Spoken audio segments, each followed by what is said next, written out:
Okay, okay. Good evening. Wait, let me turn off the relaxing background music.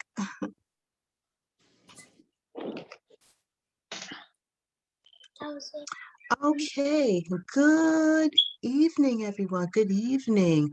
Welcome to this week's Transformation Thursday, week 70. And I am super excited because tonight we're getting deep into Mama Earth and Pachamama, Gaia. We are dealing with the earth tonight. And I am so super glad to introduce Miss Journei, and she is going to speak on mushrooms and healing herbs, how we can use these gifts of the earth for our healing. Again, this is Transformation Thursday, which happens here every Thursday on Zoom. I am Abena of Bronx Holistic Healing. So, Miss Journey, the screen is yours. Awesome. Thank you. Hi, everyone. Thank you so much, Abena, for having me tonight. It's an honor. And welcome, everyone. My name is Journei Bimwala.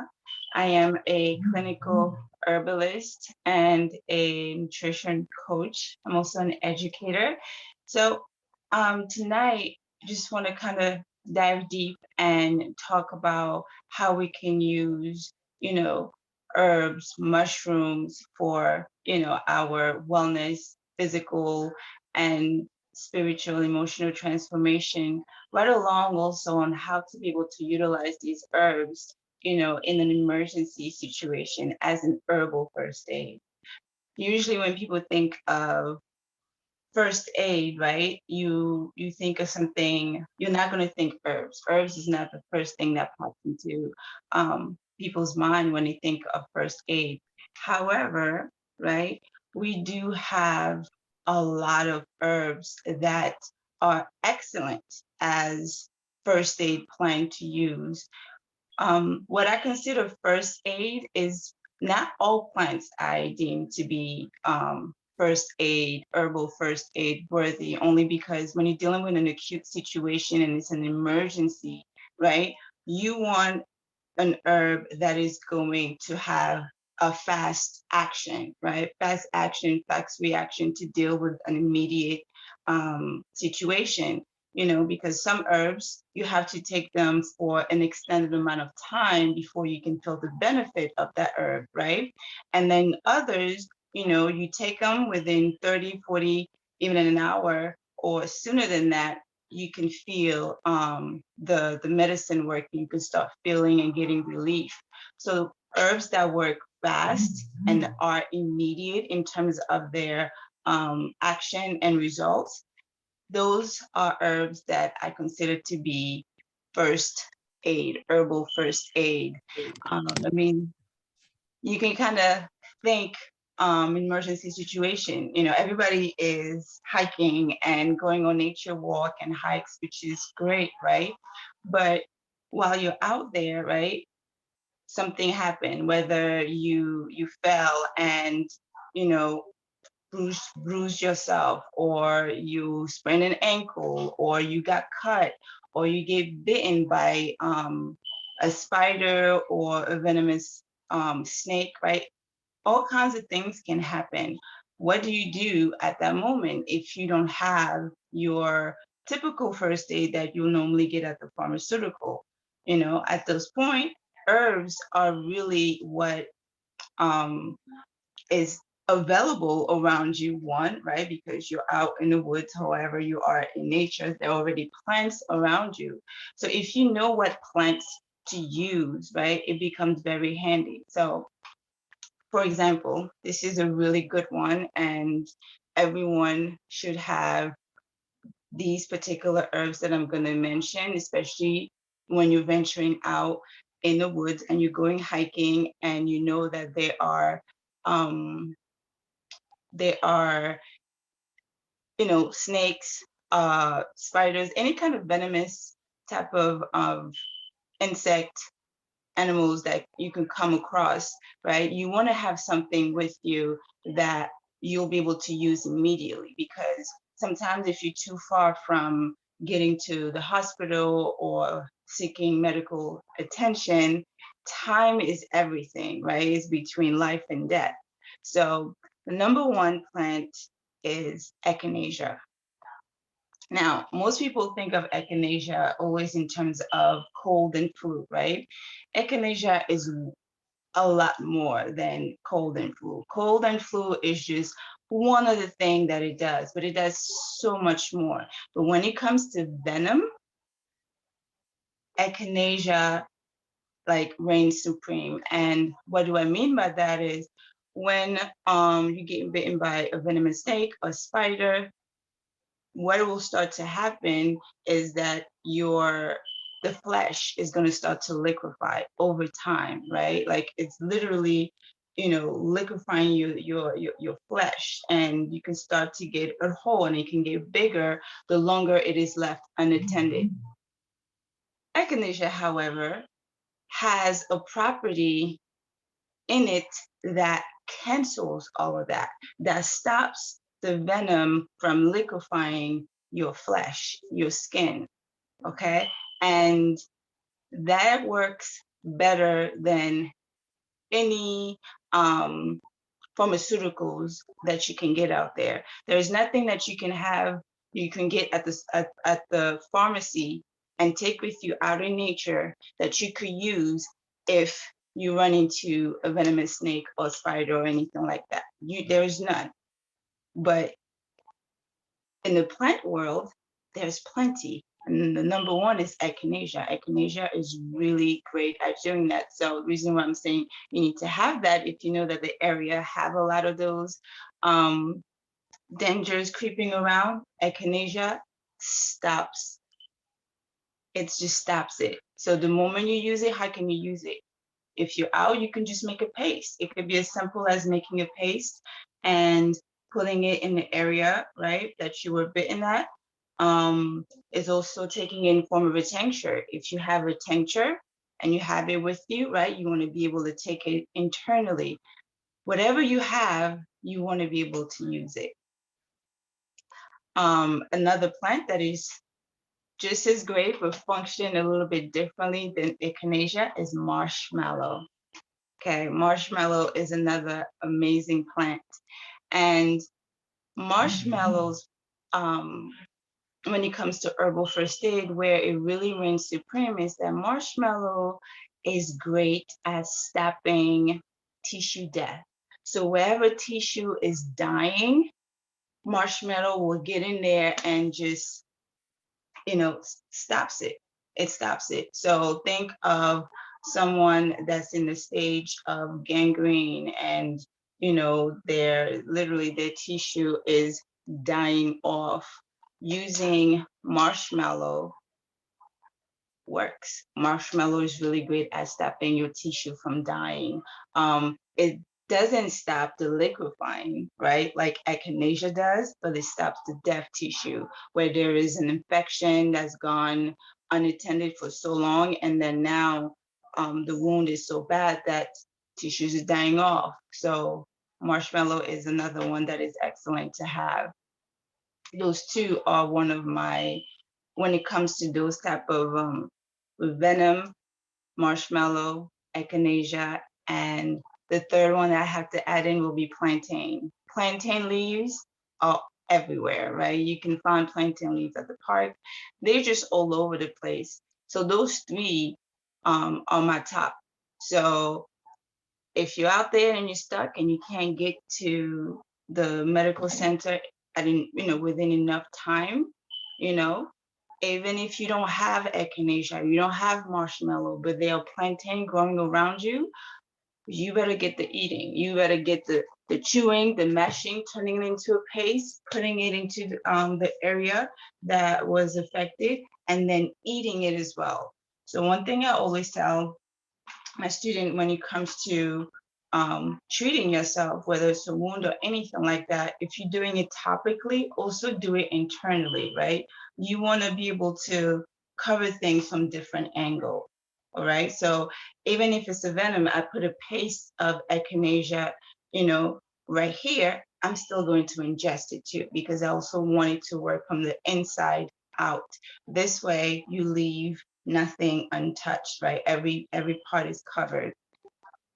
So that will be for the wound.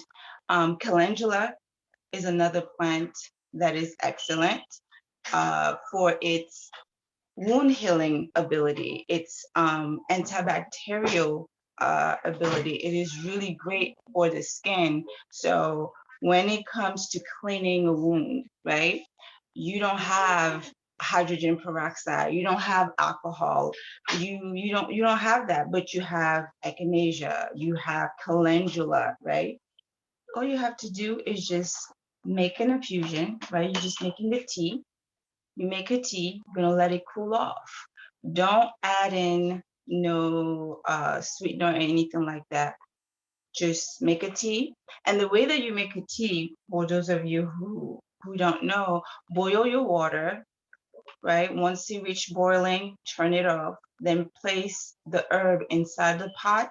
Close the pot with the lid, right? Don't leave it wide open, because when you leave it wide open, the steam that's leaving, what's leaving right along with the steam is the medicinal property of the plant. So you want to make sure that you cover it, and then you want to let it steep. Let it steep for 30 minutes and more, right? Because you really want it to be strong.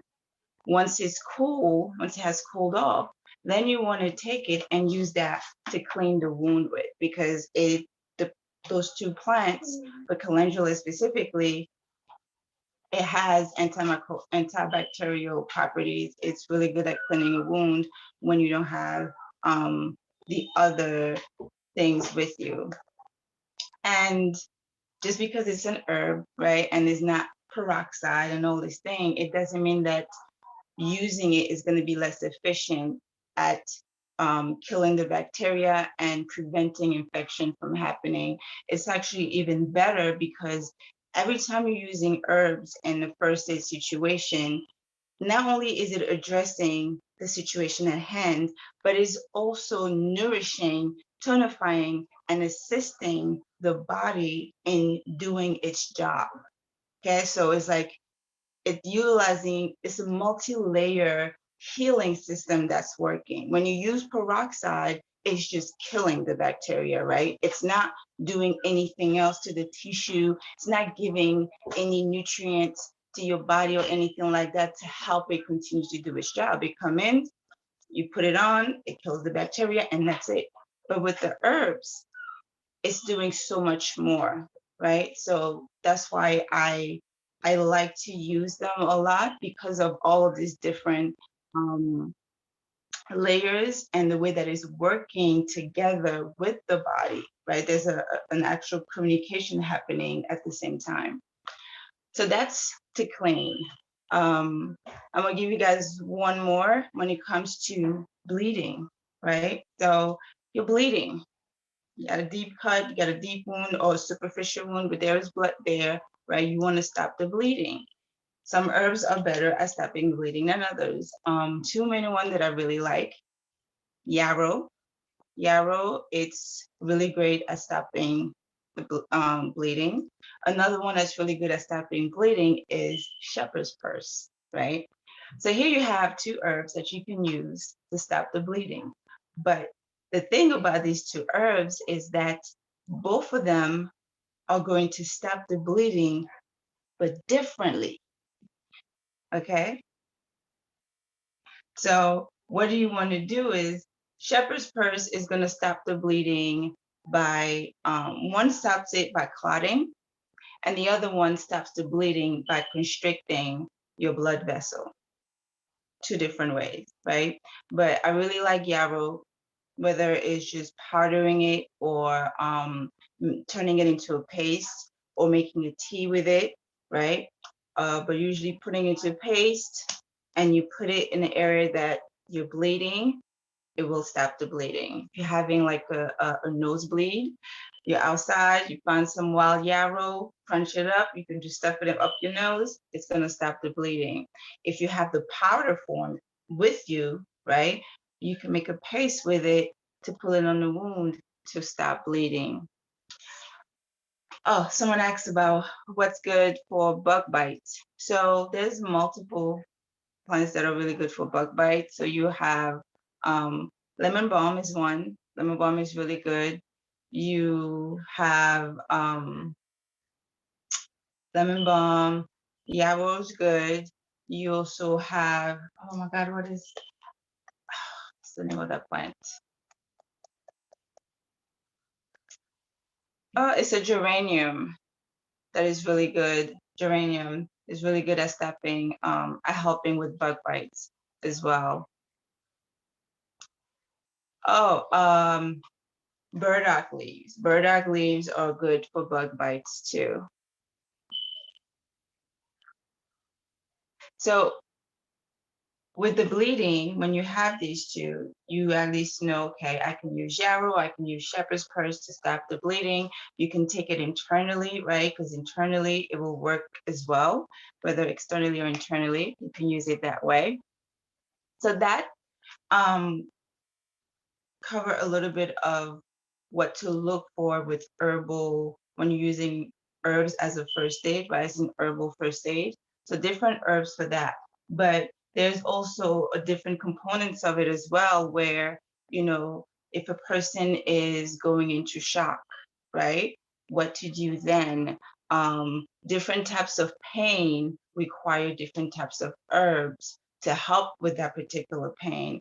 And you know, if you have pets, right? If you have pets, um, a lot of the herbal first aid that I like to highlight, you can use them with your pets. They are safe to use with your pets. So it's like, you know, you get one for two, you know, because it's like having a set of herbs for you, then having a set of herbs for your pet. That's a lot, right? So just you can just have a set that you can use for yourself, and you can also use, you know, for your pets. That is really great. Yeah, shepherd's purse has definitely been used in midwifery, and is still being used in midwifery a lot. But what we also want to remember with herbs is what I want you guys to know and really think about. Whenever you're using herb, you want to think about, okay, well, how is that herb doing that action, right? How does shepherd purse stop the bleeding?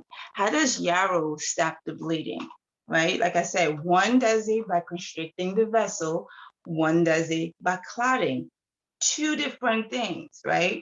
And it's important to know how that's happening. So if you're someone that have issue with clotting, then the one that causes clot is not the right herb for you, right? Then you will be better off with, you know, the one that constricting the vessel. So knowing that information is really good. And herbs always come at you from different angle, which is beautiful. If you're having um cramps, menstrual cramp, right? There's two ways that herbs can address that menstrual cramp. One herb can come in and address your hormone, right? Because that is one of the reasons why you are having your menstrual cramp due to your hormones, right? So one of the herbs can come in and address the hormone and get it to stop, right? Another herb will not address the hormone at all, will just address the muscle, will come in, relax your muscles so that you won't be cramping anymore. So it's important to know the mechanism of how an herb works, again, so that when you're choosing to use a plant, to use an herb, you will be choosing one that is going to work the way that you need it to work, right? Because the one that relaxes the muscle is great, it's gonna stop the pain, right?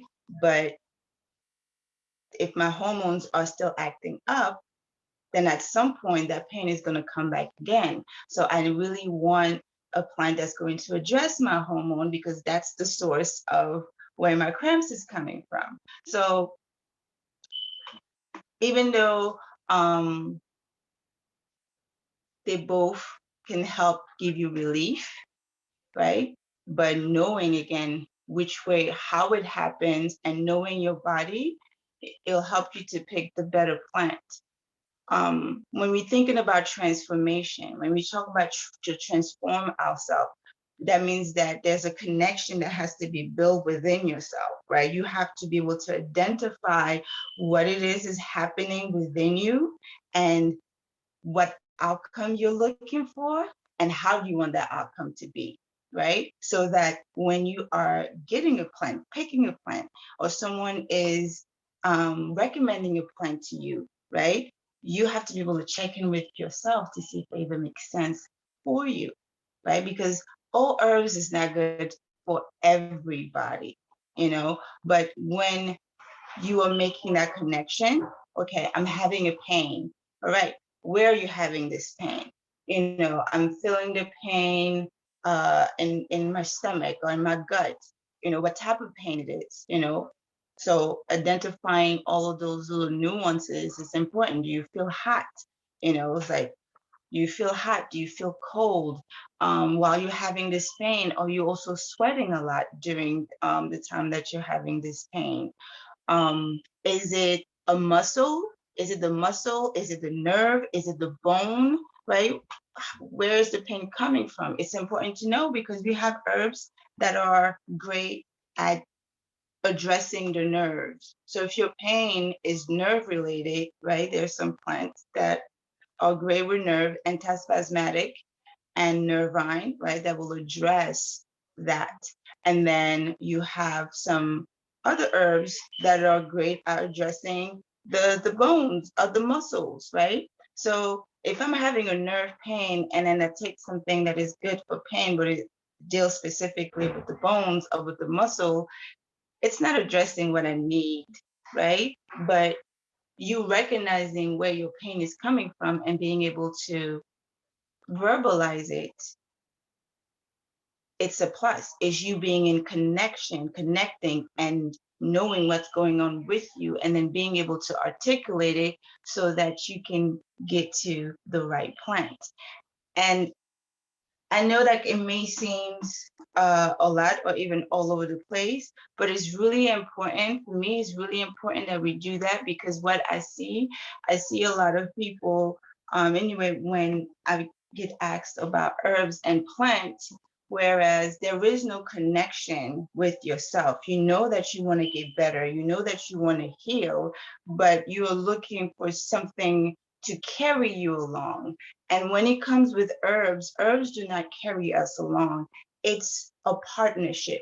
It's a transformational partnership because the plants are going to come in, they're going to do their part, but they also need you to do your part, right? Because if I'm taking herbs and all of that to deal with whatever situation that I'm having, but my habits haven't changed, my diet haven't changed. I'm not making sure that I'm sleeping. I'm not addressing my fears, my traumas, all of these various things. The herb is only going to be able to do so much. When we're working with nature and we deal with nature, nature requires you to put your time in and the work in because it's going to do its part, but it has to be again a partnership, right? And whatever plant that's coming into you, that is being offered to you, that you're utilizing, get to know that plant.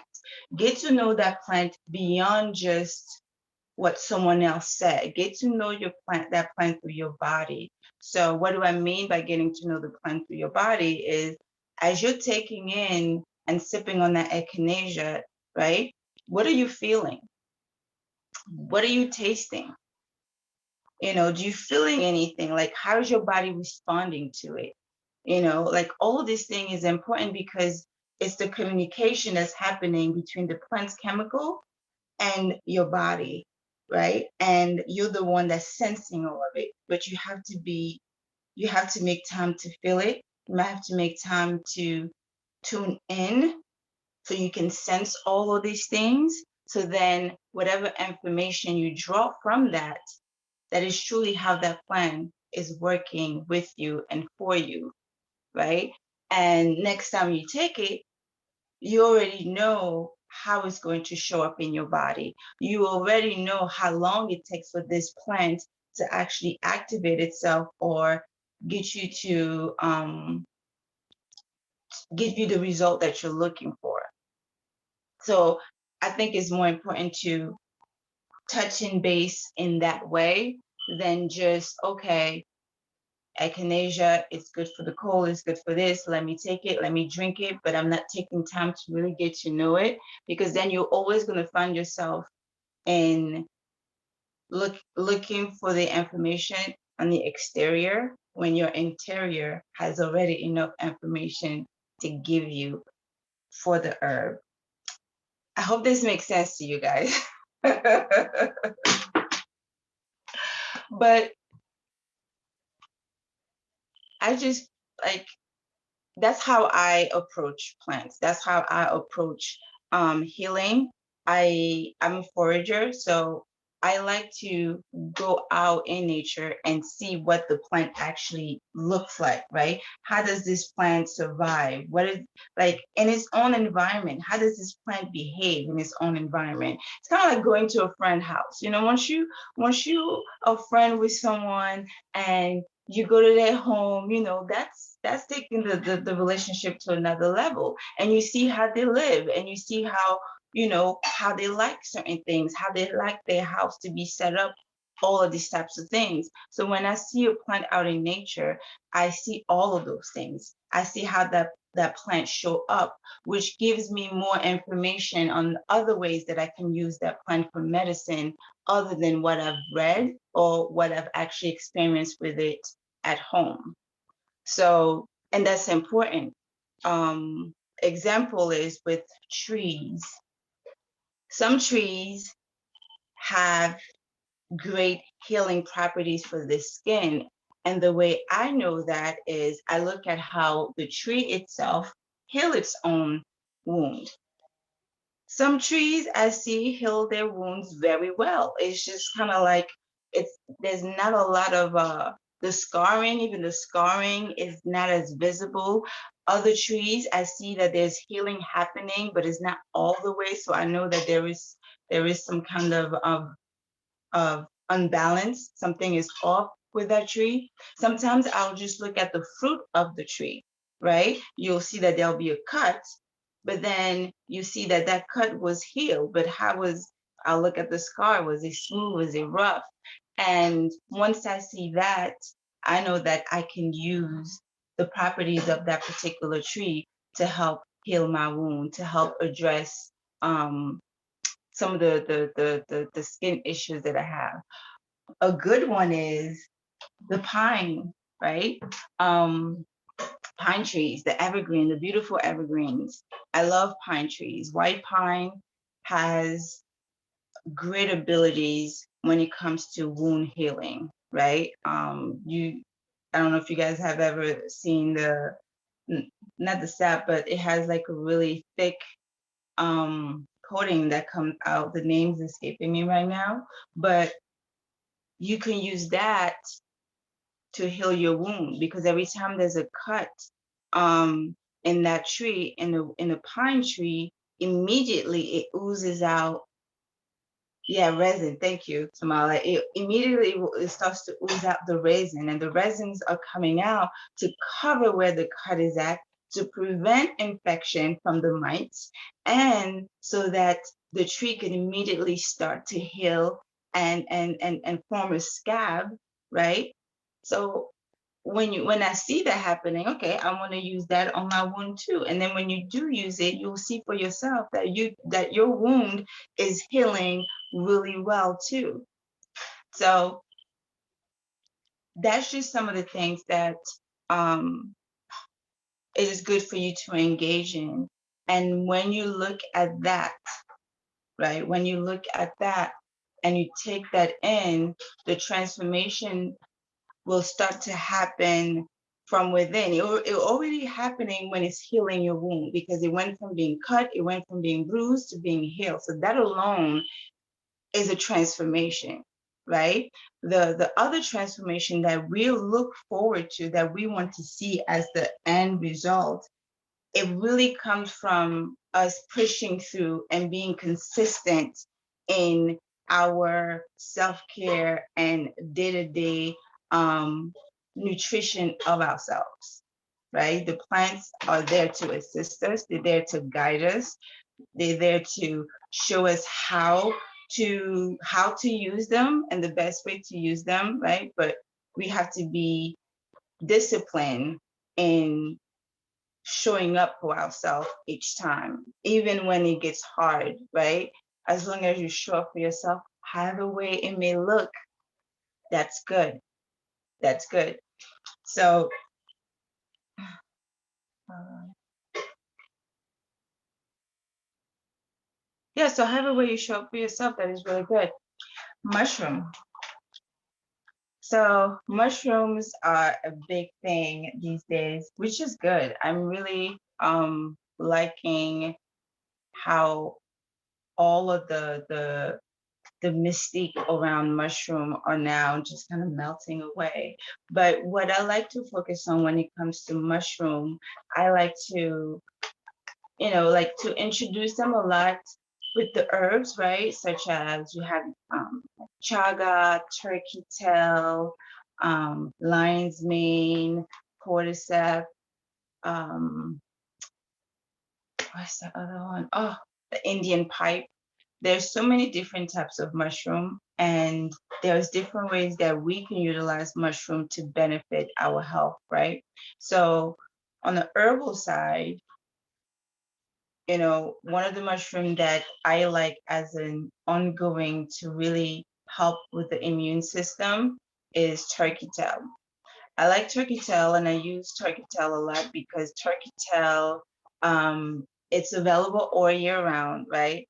And we have it in an abundance. Anything that's in abundance, you know, it's something that you need to use regularly in order for you to benefit from what that plant has, from what that mushroom, that fungi has to offer. And because it is really good for the immune system, it doesn't it's not one of those mushroom where you cook and then you can just kind of like nibble on it and chew it. Some people, I guess, but I don't use it that way. You can make a tea with it, right? Take it in the form of a tea.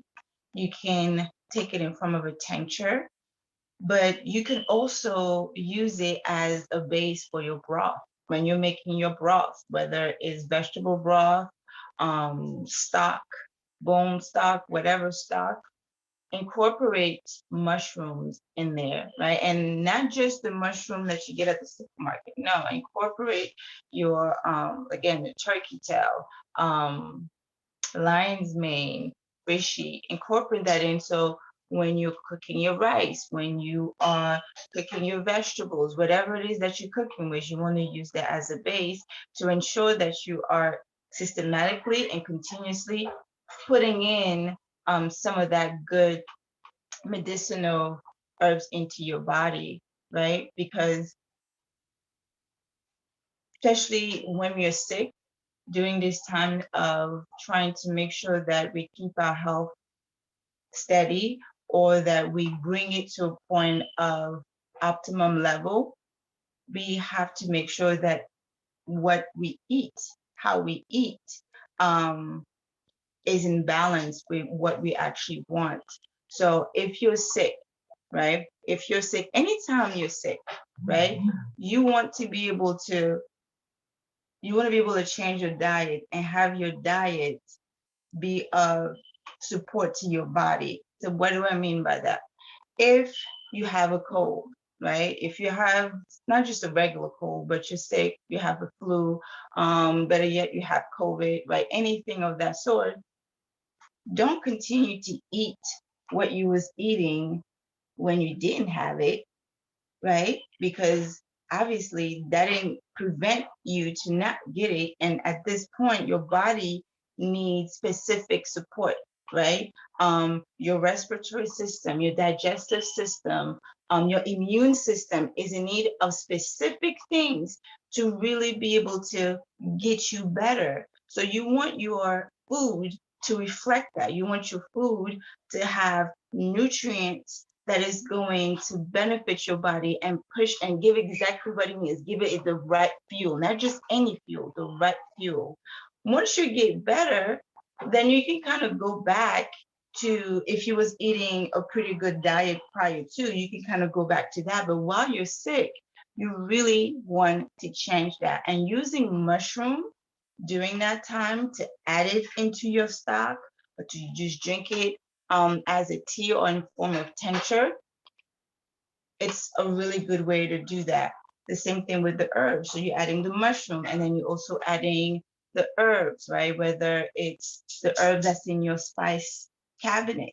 A lot of us have amazing herbs in our spice cabinet. If you have thyme, thyme is an antimicrobial, antibacterial, is great for the cold and flu, it is good with pain, it is good with digestive pain. If you have clove, but that's another one that is also really good. It's antimicrobial. It has anodyne properties to it. Cinnamon, like cinnamon, cumin, turmeric, right?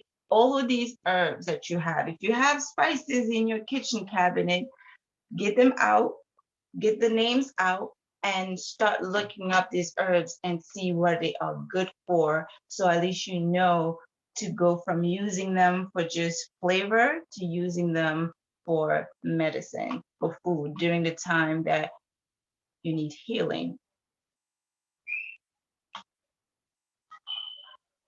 So again, sticking with the mushroom, another one that I really like, I already mentioned it, but lion's mane. This year was my first year finding some lion's mane in Bronx Forest. That was really cool. That was really cool. I've been looking to find lion's mane, and last year, first time, I found it right here in the Bronx. But lion's mane is really good for the nervous system. It's great for the brain. So you can eat it. Even just eating it, it tastes good, right? It tastes good. It has a really good taste. So you can use it for food, but you can also use it for medicine. So you get the best of both worlds.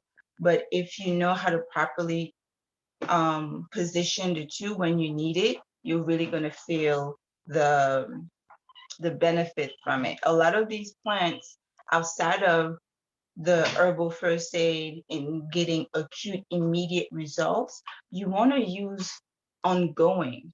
You want to use ongoing and not just one and done. You want to use ongoing because you want to support your body, right? Plants, whether it's vegetables or why we say herbs, they're both the same. They're both the same. So get really acquainted with them. Again, your spice cabinet, whatever herbs you have in there, get to know the plants. You need to know those plants' abilities by heart. You really do, because we've been using these spices generation after generation, right? Our parents used it, our parents used it, we're using it, our kids are going to use it.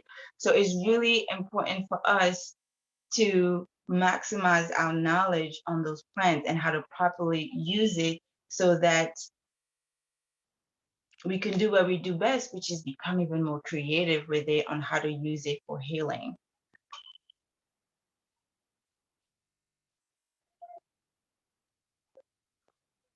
What to say? I can't see the question.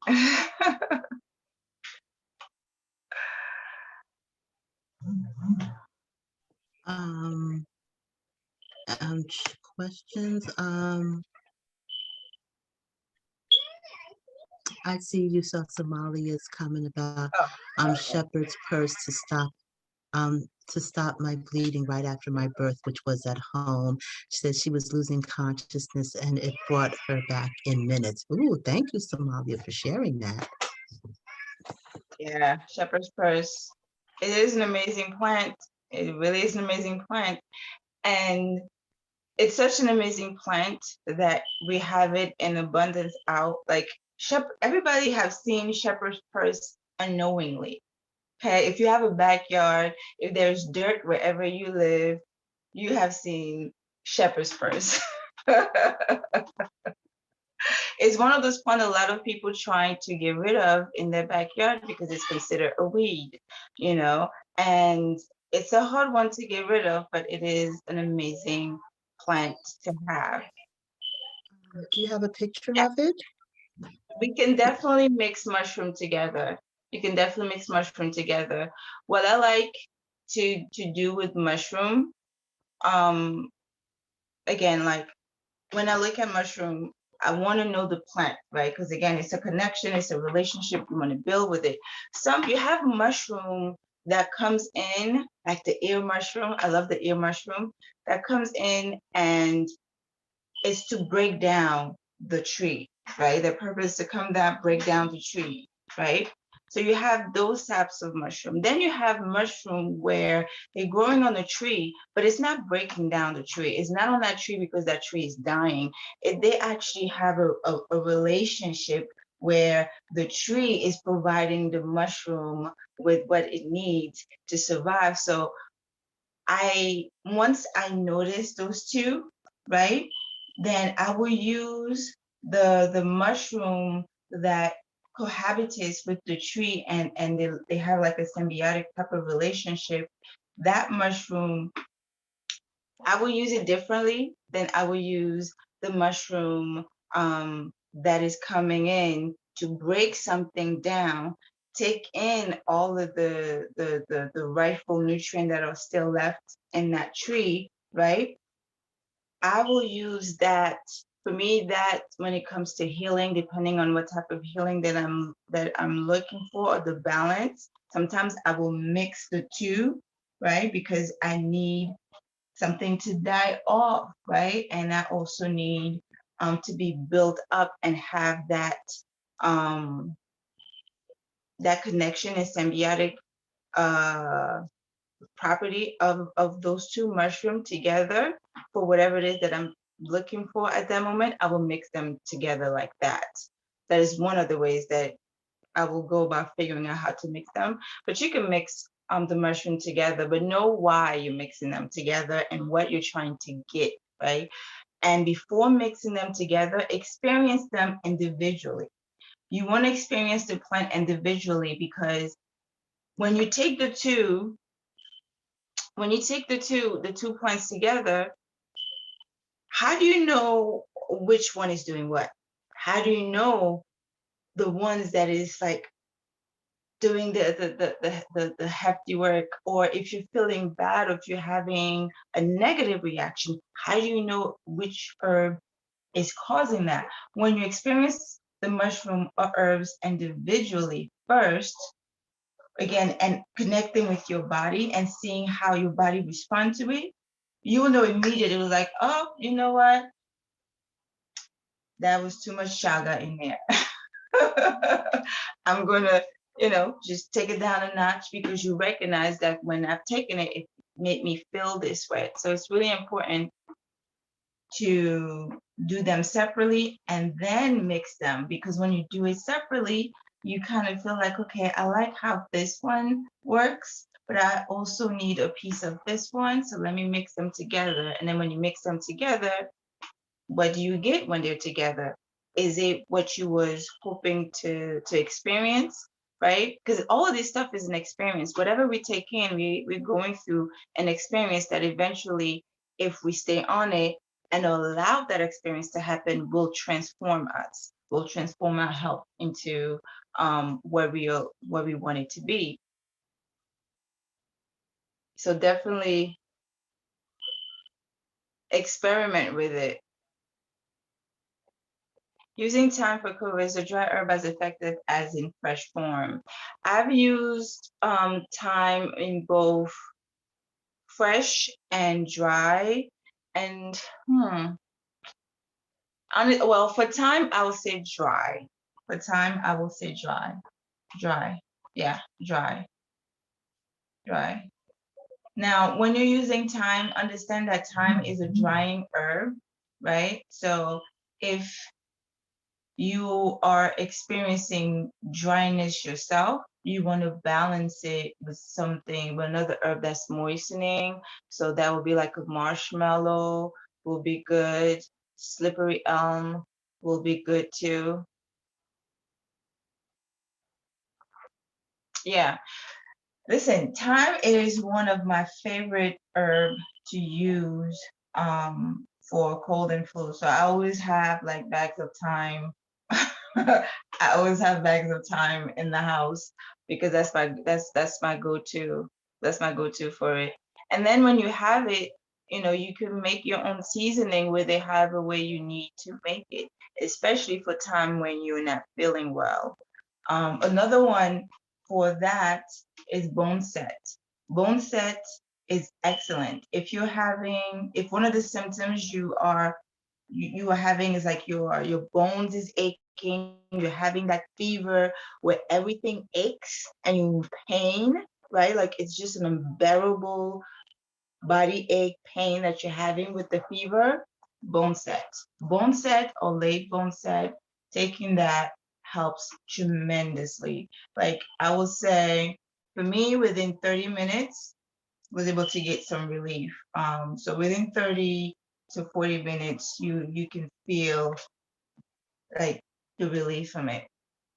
Yeah, bone set is actually is one of those herbs that was used also during the massive flu and pandemic that happened however long ago. Boneset was one, but it is made for that. It is one of those herbs you only use when you're like, I can't take it type of situation. Yeah, it tastes nasty. I would say that it does not have a good flavor at all. But by the time you're using it, you wouldn't even care about the flavor. You'll just drink it. You can take it in tea form, or you can make a tincture, like whichever way is easy for you. Another way of using it too is do a herbal bath. Do a herbal bath. Herbs that I have problem getting in. Here we go. So when someone, either you or someone you're assisting, is having problem keeping things down, keeping anything down, right? You can't get the medicine in because it's just blah blah. They're throwing it up, or they're just having really bad bouts of diarrhea. Another way of getting the herbs in is through bath. Okay, through the bath. You can get you can get the herbs in that way. Oil infusion and rubbing it right on the skin. We always have to remember there's more than one way to get things into your body. Your skin, all of this surface right here, right, is one way that you can get things into your body. And then if you know exactly where the pain is happening, you can target that specific spot and hydrate it that way. So sometimes I like to do that. You can even foot bath, right? You can't do a whole body bath. Do your feet. Do your feet and allow for your skin to absorb um, the medicine in that way. So hydration is huge when it comes to healing. So you want to make sure that you're properly hydrated. You seriously want to make sure you're properly hydrated because our body, various system we have fluids all over. Okay, and we need to keep them replenished and we need to keep them flowing. And if you're dehydrated, that is going to cause a lot of breakdown and is going to cause a lot of system that you need to be up and running to start to move slow. So make sure that you are drinking enough, right? Another thing besides hydrating, you also want to make sure escaping me hydration.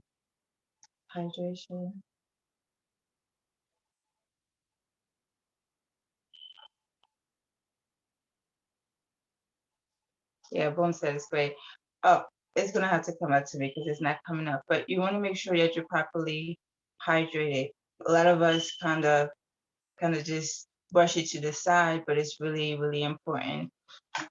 And if you're dehydrated, use salty herbs. Salty herbs have a lot of minerals in them, and it's going to even help you with electrolytes. So salty herbs, those herbs do not taste salty, right? They're just salty because they have a lot of minerals in them.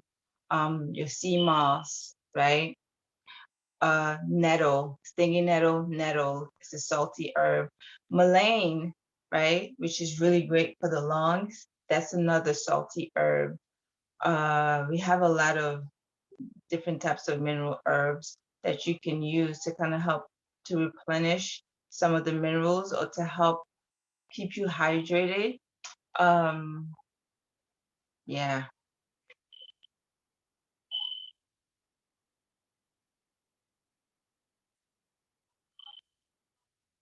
Do you guys have any questions? Yes, I have a question. What are some mushrooms specifically that you can take for anxiety or depression or emotional situations? Yeah, because someone commented, mushrooms heal a lot of anxiety and depression. So what mushrooms would you take, or are there herbs that can do that also? Yes. So there are herbs that can do that. So it'll have to be a combination. Um, so lion's mane is one, like I've mentioned before. Lion's mane, it's good for the nervous system, right? So when you talk about anxiety, when you're talking about anything that has to do with the brain, right? That's the nervous system. So lion's mane is one. Um, then I will add in what we'll call some adaptogens, right? So rhodiola, it's a good one to add on into the mix, right? Lion's mane, rhodiola, um, no, not ginkgo. There's an, oh, oh, oh, oh, oh, oh, oh, not ginkgo. Ginseng. Ginseng is also a good one to add into that mix. Yeah, lion's mane is really great. Ginseng, rhodiola, lion's mane. I will add in pine pollen in that too. I will add in some pine pollen. But when we are talking about anxiety, rhodiola, rhodiola, right? So even if you just have rhodiola and lion's mane and take those two together, that would be really good. Other mushroom that will be also really good will be the starts with the M, maitake mushroom. Maitake mushroom, I would add that one as well.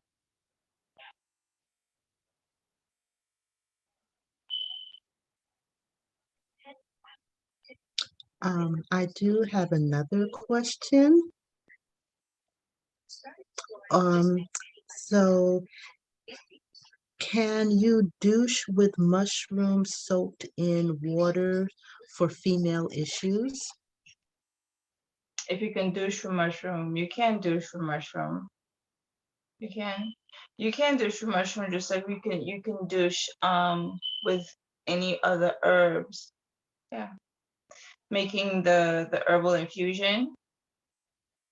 Mhm. And are there any particular mushrooms that are good for that? Any specific ones? I don't have any specific ones that's coming into mind, but what I would say is in picking the one, we'll be looking at what the issue, what exactly we're trying to resolve, right, with the female issue, which will be the way to help to pick which mushroom to use that will be able to give that particular benefit. And sometimes too, even if it's not um a female related issue, but you need to get the herbs in that way, right, through the canal, because of the membrane tend to kind of soak up the fluid easier. That's another way that you can use to get herbs in, medicine in, if you can't get it in any other way in terms of taking it internally or putting it on the skin. Yeah, you can do that. And what are specific herbs to help men, like for prostate issues or just general men's health? Ooh. So yes, men's health. I like that one. Saw palmetto is really good for prostate health for men. Saw palmetto, really, really, really, really, really, really, really great. That would be my number one. Um, nettle root, not the leaves, right, but the root, nettle root. Is a really good one for men. Another thing too that we don't think about a lot is Kegel exercise for men. That helps. That helps with the prostate. Can you explain Kegel exercises? Yeah, sure. So it is when you are, when you are contracting your the muscles that you use to pee, to push to pee. When you contract, you holding it and then you release it, right? You hold and then you release. And that's what you kind of do. You hold and you release without it's like you're about to pee, but you're not, right? That's the exercise. That's the Kegel. You have to look it up because I'm not that great at describing it, but that helps the men tremendously. Like that. That's something that if you have a man in your life, you definitely want to introduce them to. Now, how well they will receive it, that's another story, but it is a really good tool to use, a good tool for them to use. When it comes to kidneys, someone asks about kidneys. So for the kidneys, there is no specific in terms of men or women in terms of the herbs for the kidneys. Um, but bitters. So any bitter herbs, one will be really great for the kidney. Chanca piedra. I think I'm saying it right. Chanca piedra. Um, it's a really good one for the kidneys, especially if you are dealing even like with kidney stones, right? It helps with the kidney. The winter time, it was a good time to actually like take care of your kidney because during the winter time our kidneys are slow, they're sluggish, and because of the cold air, right, that gets hit in the back where our kidneys are, we have to kind of like wrap it. I don't know if you guys ever heard of kidney wrap, where you wrap your kidney so that it stays warm to kind of maintain a nice warmth on them. Um, so burdock, I will go into alternative type of plants and bitters. So your burdock, your dandelion, right? Those are your diuretic herbs. I would use those to help with just to help the kidney um, do its work a little more efficient.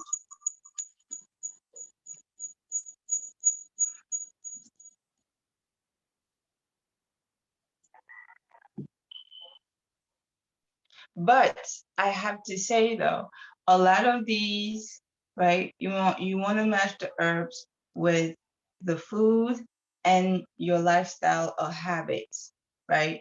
That's important. If you're having kidney issue, understand that it's not just kidney issue, right? Because your kidneys is attached to many other systems, and you want to address your whole system, not just the kidney.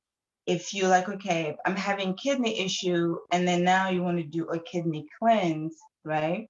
Make sure to nourish and support the kidney first. Okay, nourish and support the kidney first before you put it to work to start um, managing toxins. Herbs and mushroom good for children. So herbs, you'll have catnip, that is catnip, um, lemon balm, catnip, lemon balm are good for children depending on the age. Now mushroom. You can use lion mane is good. Maitake mushroom, um, ears mushroom, uh, turkey tail. It's another one.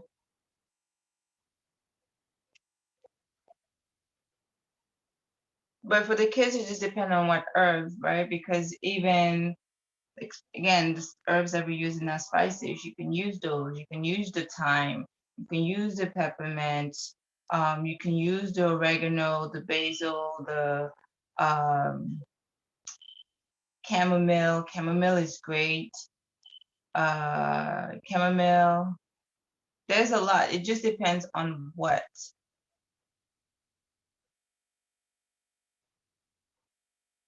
Okay. I did have images of mushroom, but my computer was not working, so I had to do it from the from the phone. So I'm not able to show the images of mushroom, but there's a lot of poisonous mushrooms out there. Yes, there's a lot of poisonous mushroom. So what I will say is focus on mushroom that don't have a lot of lookalike or that don't have any lookalike, right? Because those are the easiest and those are the safest to start off with. Turkey tail is one. Now, turkey tail does have lookalike, but turkey tail lookalike is not poisonous. And once you really know how to tell what turkey tail looks like, it's very easy to identify it. Another one is chicken of the woods. Is also an easy one to learn to identify. Maitake mushroom, which is hen of the woods, right? Another mushroom that is easy to identify. Um, lion's mane, chaga, ear mushroom, any of those jelly mushrooms, so the ear mushroom, those are easy mushroom to identify and you don't have to worry as much. Now, other mushrooms, it gets a little bit more complicated because you have sometimes to take imprints to make sure you have the right mushroom. Yeah, so herbs that are good for the digestive gas, you have fennel. Fennel is good for the for gas. Coriander, any recipe for teas or tinctures. Actually, I do have. I just taught a class on this not so long ago. Give me 1 second.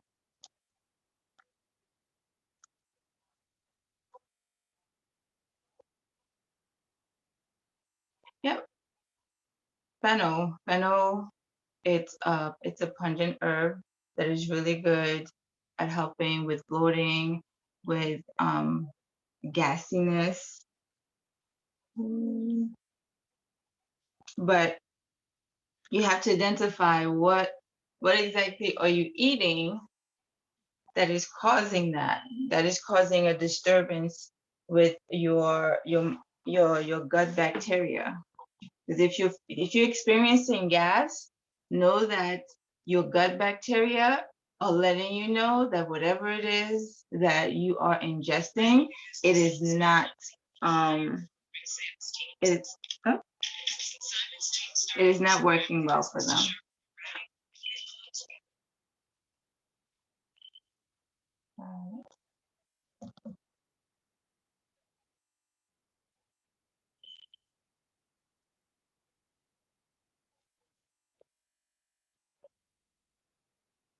Okay, hold on.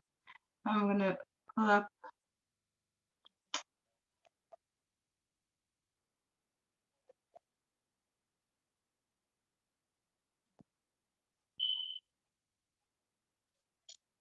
Give me just 1 second.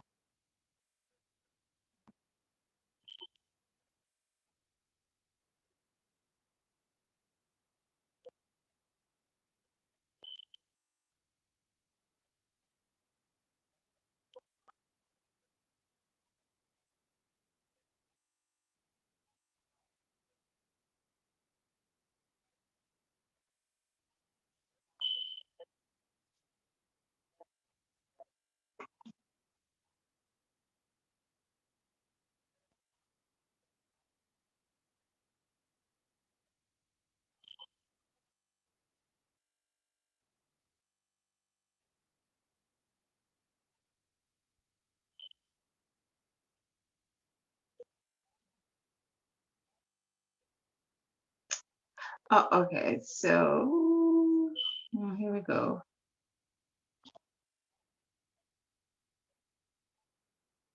I don't know if you guys have heard of this particular herb, but ajowan, Ajowan.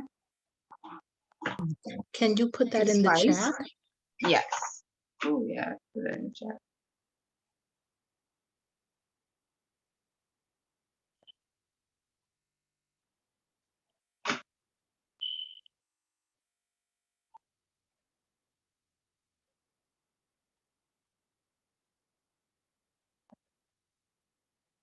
No, I cannot. I can't put it in the chat. My phone won't let my thing won't let me type. But it's Ajowan.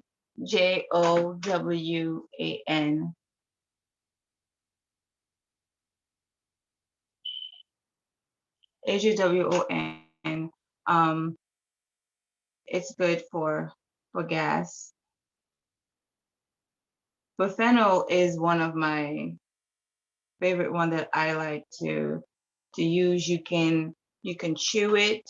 You can put make it into a tea, right? You can do it that way. Another way will be to get some bitters. If you're having any digestive issue, gas, whatever it is, right? You need bitters. You need bitters. Bitters will help you. So I'll give you formula for bitters. I'm gonna give you two, right? One that's really intense and the other one not so much. So what is that herb? Artichoke leaf, right? So artichoke leaf, you want to have some artichoke leaf, grapefruit, grapefruit, right? Artichoke leaf, some grapefruit. Um, you want to throw in some burdock, dandelion, okay? So artichoke leaf, grapefruit, burdock, dandelion, and I'm gonna add one more to that. You know what? Fennel. Adding fennel to that. So what you'll do, right? There's two ways of doing this. You can make a digestive bitters with just no, it's not a mushroom. It's not a mushroom. So what you Okay. do, huh? I said, okay. I thought I was looking up. Okay. No, it's not a mushroom. So what you'll do, you'll take a jar, and this is one of the ways of doing it, and using apple cider vinegar. You'll put all the herbs in a jar, right? Your artichoke leaf, grapeseed, your grapefruit. The grapefruit you want to slice it, right? You want to cut it up or slice it. Don't remove the skin. You want to keep the skin, right? Just slice it up. Um, burdock, dandelion. You put all that stuff in a jar, and then you just fill it up with apple cider vinegar. You close it, and you're gonna let it infuse for about 6 to 8 weeks, right? 6 to 8 weeks, and that will be a digestive bitter, and then you can take that before 30 to 40 minutes before you eat, and then 30 to 40 minutes after you eat. When you use bitters and you use them consistently over time, you're going to start to see that you're digesting your food better. Um, the bloatiness and gassiness tend to go away, but you have to use it ongoing. That's one way of doing it. The other way of doing it, which is a little bit more effective, is doing a tincture, right? A digestive bitter tincture. But if you want to do a digestive bitter tincture, I always say tincture each ingredient separately and then combine them. So again, you'll have to make a tincture of the artichoke leaf, a tincture of burdock, a tincture of dandelion, a tincture of grapefruit. But when you're doing the tincture of grapefruit, instead of using the whole fruit, just use the grapefruit skin. Okay, just the skin and tincture that. And then once your tinctures is ready, then that's when you'll combine them. I like to tincture things separately and then bring them together, then putting it all in the same jar and then adding the alcohol in the jar. I That's just a preference, but you can also do it that way. Just put everything in and add the alcohol. That's another way you can do it. But the best way and fastest way is just making a tea. So if you're going to make a tea, right? I wouldn't say use the artichoke leaf. No, I wouldn't say that. I'll say take dandelion, chicory root, um, dandelion, chicory root. I will add in like cinchona herb in there and make that as a tea and drink that before your food and then after your food. But with that being said, as long as you are getting bitters into your diet consistently, right, you're going to be okay because a lot of us are bitter deficient, and which means that we don't get any kind of bitter in our body. And you need bitters daily. You need bitters every time you eat, okay, because your digestive system, your liver function off of bitter. It needs the bitter to be able to make more bile. Your stomach needs the bitter in order to produce more hydrochloric acid.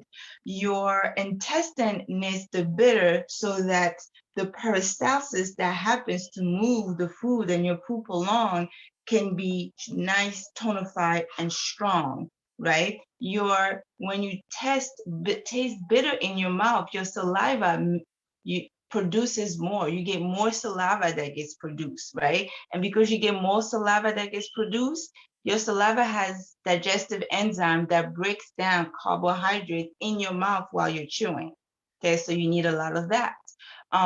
Your pancreas needs the bitter so it can make more pancreatic enzyme, right?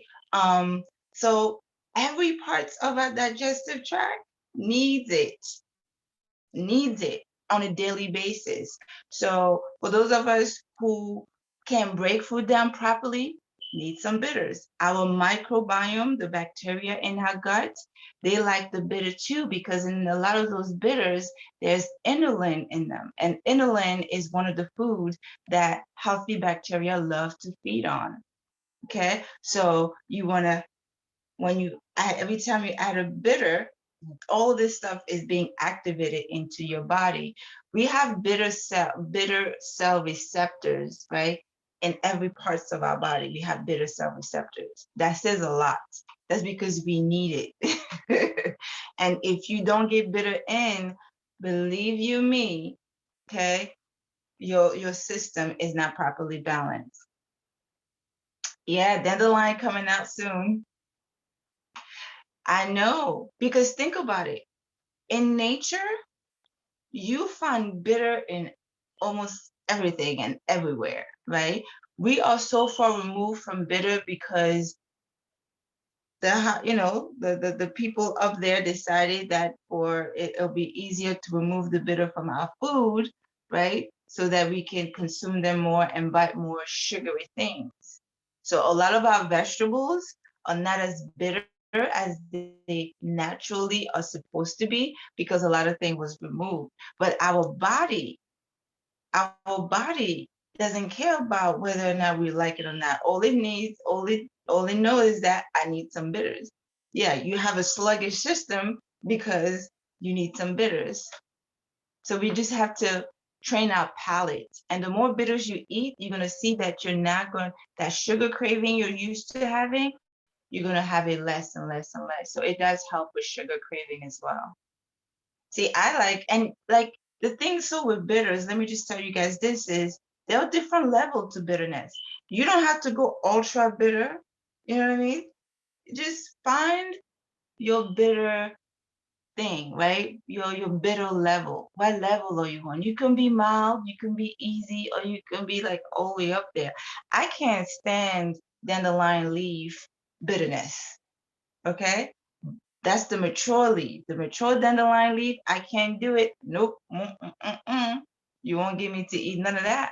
but I can tolerate and I can enjoy the dandelion baby leaves. They are bitter too, but just not as much as the mature one. So I eat dandelion baby leaves instead of the mature leaves.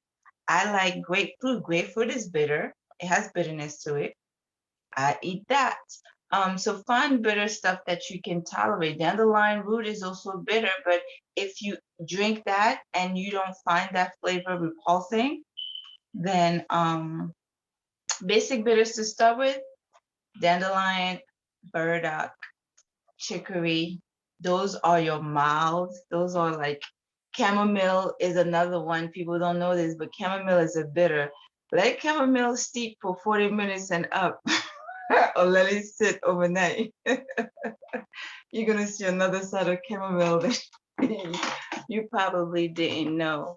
But burdock, chamomile, dandelion, those are the easiest one to start off with. That doesn't that doesn't bother people. So the dandelion root, the leaf, but again, um, you just want to make sure that it's not to a level where you can't handle it. After that, then you have artichoke leaf. Artichoke leaf is bitter. Cerasee leaves, like the bitter melon, the leaves of the bitter melon, those are excellent. But whew, Bitter lemon is the worst. what? Oh my God. That is, oh my goodness, Yes, man. bitter melon. I'm just like, nope, no. It really is. It really, really, really You is. want to put sugar on that one. Yes, that one is just kind of like I don't know. I can't. It just does things in the body. And I'm just like it's like you just can't.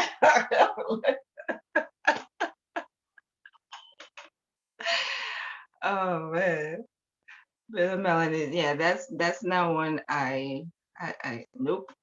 I like to stay in the mild when it comes to bitter. Yeah, watercress.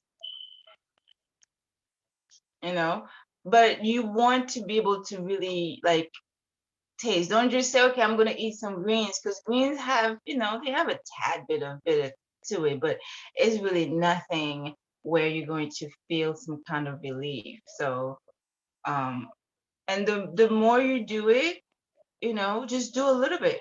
I like it in tincture form better because I can just put a few drops, either put a few drops under my tongue and call it a day, the day for that time, or I put it in my drinks where I don't even get to taste it at all, but I know it's in there.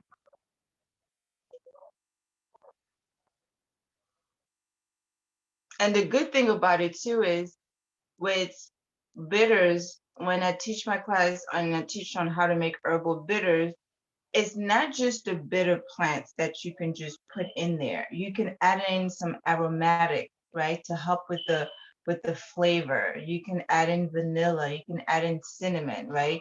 You want to have your base of bitter and then add other herbs in to help with the flavor. So even if you only use 10%, for example, artichoke leaf, it's really bitter. So I'm not going to use a whole lot of it. Absolutely not. I will use maybe 10, 20% of that, 10%, you know, because but it was going to overpower the whole thing. I don't need it to overpower. I just need its presence there. It's like that whole I want you to be seen, what is it, be seen but not heard, something like that. I want to know you're there, right?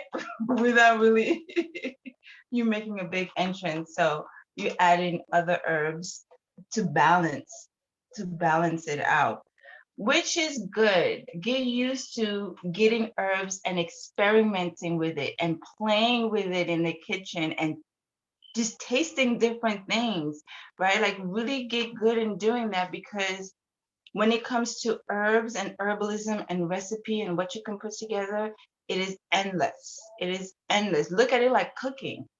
Look at it like cooking.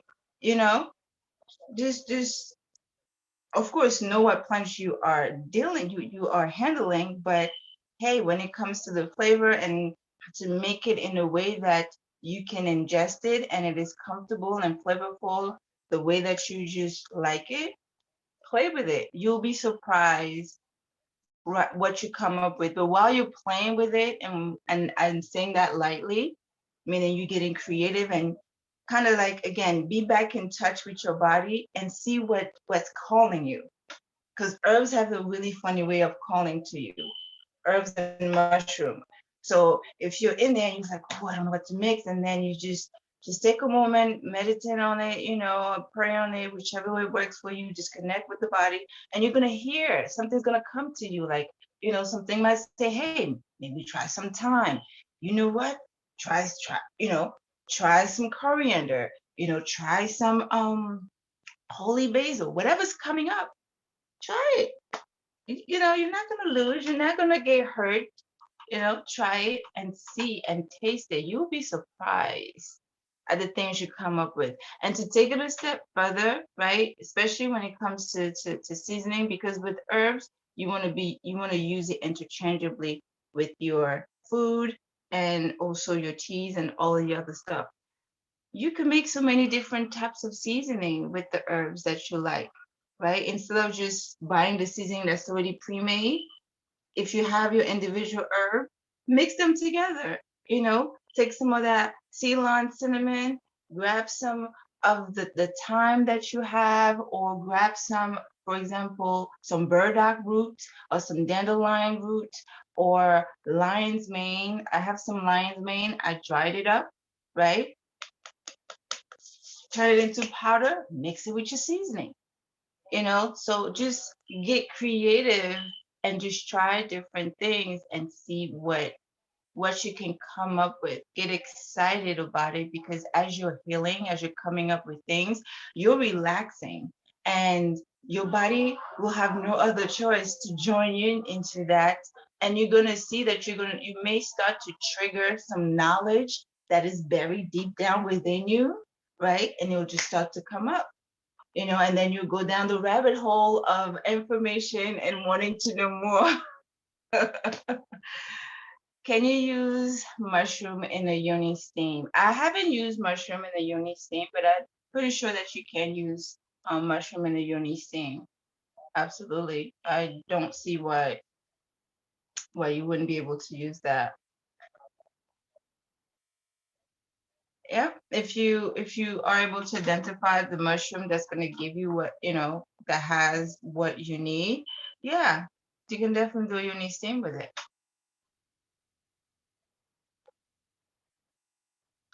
I'm just trying to get to all the questions that I've been seeing here on Facebook. Does anyone here have any questions? Hi, Nadez. Hi, Joycelyn. Does anyone have a brief question?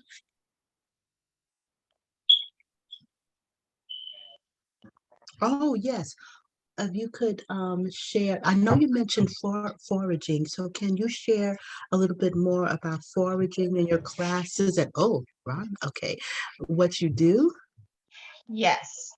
So what I do is, oops. um, so I'm a clinical herbalist, and yes, I do consult as well. So I'm a clinical herbalist. I'm a forager practitioner and nutrition coach along with educator. So I have courses and classes that are put together for families and individual. And my intention with that is to give my students, right, the information that they need in order for them to create their own herbal apothecary, but more than that, be able to connect with themselves and nature. So we'll go out. So for the foraging class, we go out and learn how to identify the plants they share. We're focusing along the Bronx River and the foodway at Concrete Plant Park, identifying all of the various herbs, because it's about getting to know the Bronx, right? Through the land. What is growing here? What are those herbs are good for? Because we are surrounded by countless of medicinal plants. A lot of plants that you'll buy at the health food store, they're growing all around you, literally all around you. And then once you find out, you'll be amazed. So I have that, and that is starting next month. So that's an in-person class. We meet it's on Sundays. So we meet every Sundays. We go, we identify the plant, forage them, and then we also make herbal medicine with them. So once we forage, you're going to learn how to process them, and then you're going to learn how to make various medicine with it. So a tincture, a syrup, an oxymel, a glycerite, oil infusion, right? Various ways to do that. Then also have an herbal first aid class, which is also in person. And again, it's about going out in the woods, along the Bronx River and other parts of the Bronx, and finding those herbal first aid plants that are specifically to be used for emergency, learning how to identify them, learning how to use them, and also with that class, we also learn how to suture. So teaching you guys how to suture, because in an emergency situation, in the apocalyptic type of things, there's a deep cut, you can't get help. You have to learn how to attend to that wound. You have to learn how to close that wound properly. So that's what I teach in that course. I also have online classes where it's also foraging, but online, herbal first aid online. I do consultation as well and take in client depending on what their needs are, to kind of help them in their healing journey. And even with clients, my whole thing is for you guys to be independent and self sufficient when it comes to your healing. So I'll show you how I'm coming up with the formulas that I'm putting together for your help. I show you exactly how to do it so that by the time me and you are done with, you continue to work with me will be by choice, but you'll be more than well prepared to make the exact same thing that I was making for you while we was working together. So that is what I do.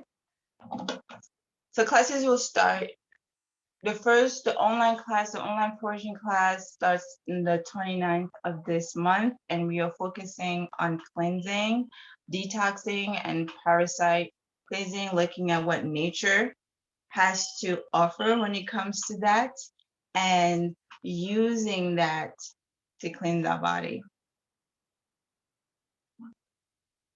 I do work with moon cycle. I know astrology, but I don't necessarily combine the two, because I'm not an astrology expert. Like, I don't know the astro medicine. I know that there's a thing for that, but I'm not well versed in that at all. But moon, yes. So I have a question. I'm glad you mentioned it. What do you do for a parasite cleanse? And how do you do it? Is it teas? Is it tinctures? Is it herbs? How long? Yes, what information could you provide about that? Sure. So for parasite cleanse, you can do all of the above in terms of tea, tincture, capsule, right? So it all depends on you, which delivery you like. You could use all three delivery. Now, before doing a parasite cleanse, yeah, it's trending. Parasite cleanse are trending. The thing with parasite cleanse, one is it's best to do them around the full moon, because that's when they are really active. They come out. I don't know if you guys remember or have ever noticed when it rains and you go outside, there's a lot of slugs that come out, right? Worms come out during that time. They poke their head out. It's just, you can see them a lot. It's kind of like what happens inside of us during the full moon, right? Around the full moon. If you have a lot of parasites inside of you, that's what's happening. A lot of us do have parasites. So some herbs that are really good with parasite cleansing, black walnut. Black walnut is a good herb to use for parasitic cleanse.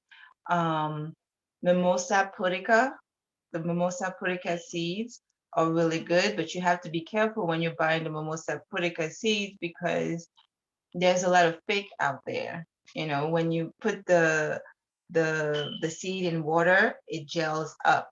So you can test it that way to make sure that you have the right pudica, but there's a specific texture because there's another one that also gel up, but not in the same consistency. But Mimosa pudica is really good. Wormwood is another one that is good to help the body get rid of parasite.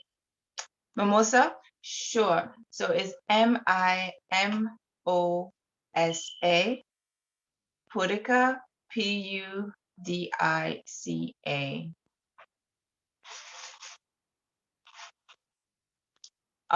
Black walnut is one. I mentioned wormwood as well. Okay. So those are some of the herbs that are really good at helping the body to get rid of parasites. So you want an herb to kill it. You also want to be able to get rid of it. You can do a parasitic cleanse and for 14, you can do it for 14 days, or you can do it for 30 days. But doing it for 14 days is fine. But if you see that you have a lot, like it's a serious infestation, then you might want to do it for a little bit longer. While you're doing the parasitic cleanse, your diet your diet has to change. You can't eat sugar, carbs, right? Because those two feeds the parasites. So your diet has to be different. You're going to be drinking teas. You can take it in tea form. I say do a combination of all three: tea, tinctures.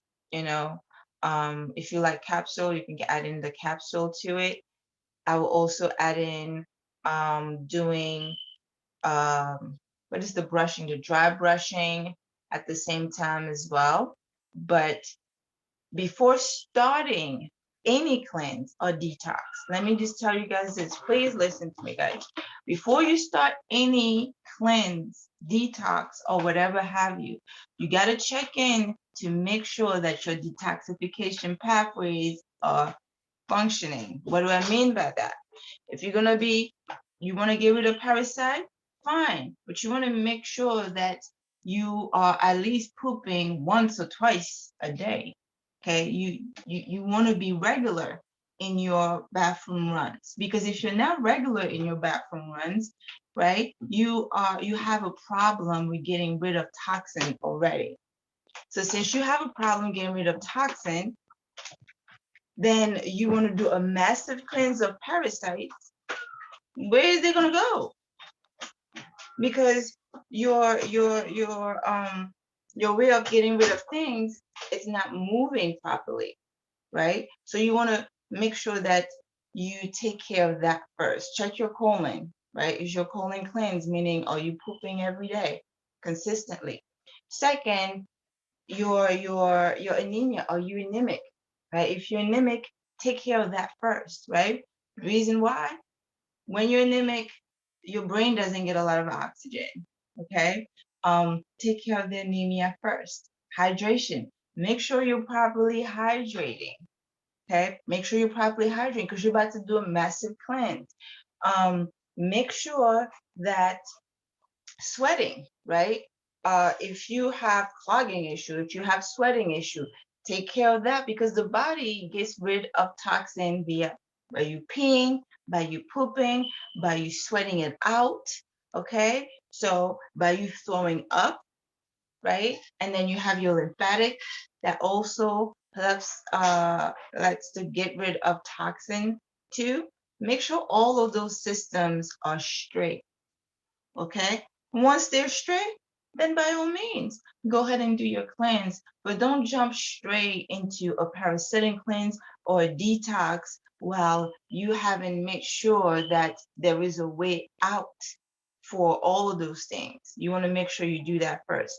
People talk a lot about metal detox, right? It's the same thing. Before doing a metal detox, you should do a parasitic detox first, because parasites and metals go hand in hand. Parasites and metals in our body, they're like this. If you have metals in your body and you've done a test and it's shown that you have metal, you best believe you also have some parasites in there, okay? Because they do use the metal. So if you get rid of the parasites, it's kind of like you also are carrying some metals out too, and then do another metal detox after that to kind of nudge and, get out any metal toxicity that you may have in your system. But please do that. Don't just go in unknowingly. If you know you're weak, right? Meaning like your system is weak. If your system is weak, don't do a detox just yet. Strengthen your system first. Nourish your body, strengthen your liver. Make sure your liver, the way to help your liver, your kidneys, give it nourishment that it needs to strengthen up, so that when it's time to now clean up, it actually have the strength and powerhouse to move things along. That's how you want to go when it comes to addressing certain things in your body. If you've lost already a lot of weight, you do a detox, you do a cleanse, you do a fast, you're gonna lose things. What kind of herbs and diet?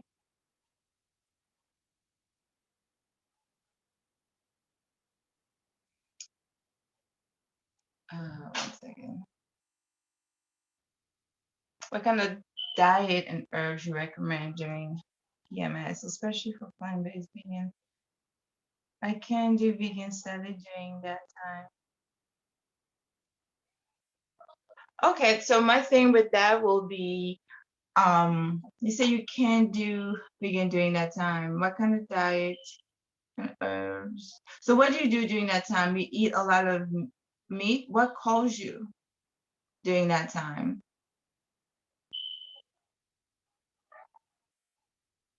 Lucy, what do you normally experience? Like, do you eat a lot of, because you say you can't do vegan during that time. Do you eat a lot of meat, beef? Okay. You eat a lot of beef. Is that a red meat? Okay. Do you eat a lot of it during that time? Like you feel like, okay, I eat meat, but during my when I'm PMSing, I'm eating I just want a lot more of it. Okay.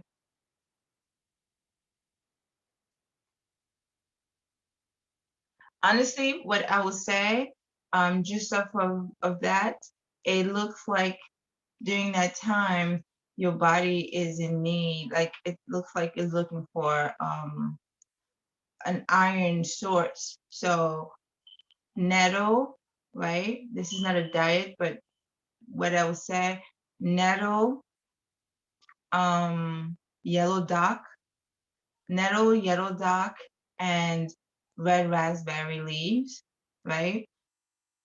I will say for you to drink those, drink as a combination herb, drink those a few days or even a week before your PMS starts, and throughout your PMS, um, take that in terms of what diet, um, specifically, I would say anything. I'm thinking, utilizing the information you gave me so far, I'm thinking that you will need a little bit more support in with your minerals during your PMSing time. You need a little bit more support with your minerals. Um, yeah, heavy minerals. So eating a diet, you get frail. Yes. Yep. You need minerals and warming. Are you cold during that time too? Do you feel cold during that time?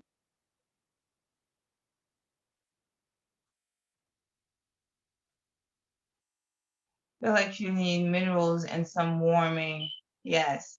So cold, you need some mineral herbs and warming herbs to warm you up during that time. It's important for you to be warm. So your food, you can't don't eat cold food during that time, meaning don't eat a lot of raw food during that time. When you're PMSing, you eating raw food, a lot of salads and things like that. I wouldn't I wouldn't recommend that for you. You need warm, maybe lightly sauteed, blanched, but you need cooked food. You need warm cooked food and not raw. So your greens will have to be slightly cooked. And since you're having issue with beef, if you can just go cold turkey, that's fine. Just do less, right? Just do less.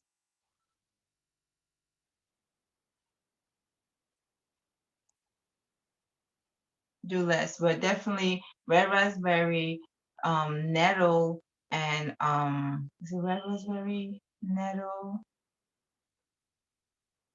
What was the other one that I said?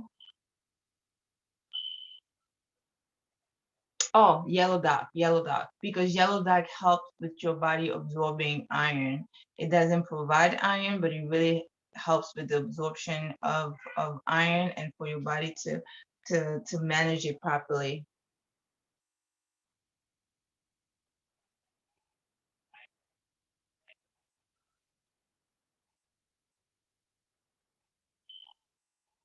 Yeah, nettle, yellow dog, and raspberry, and warm like so.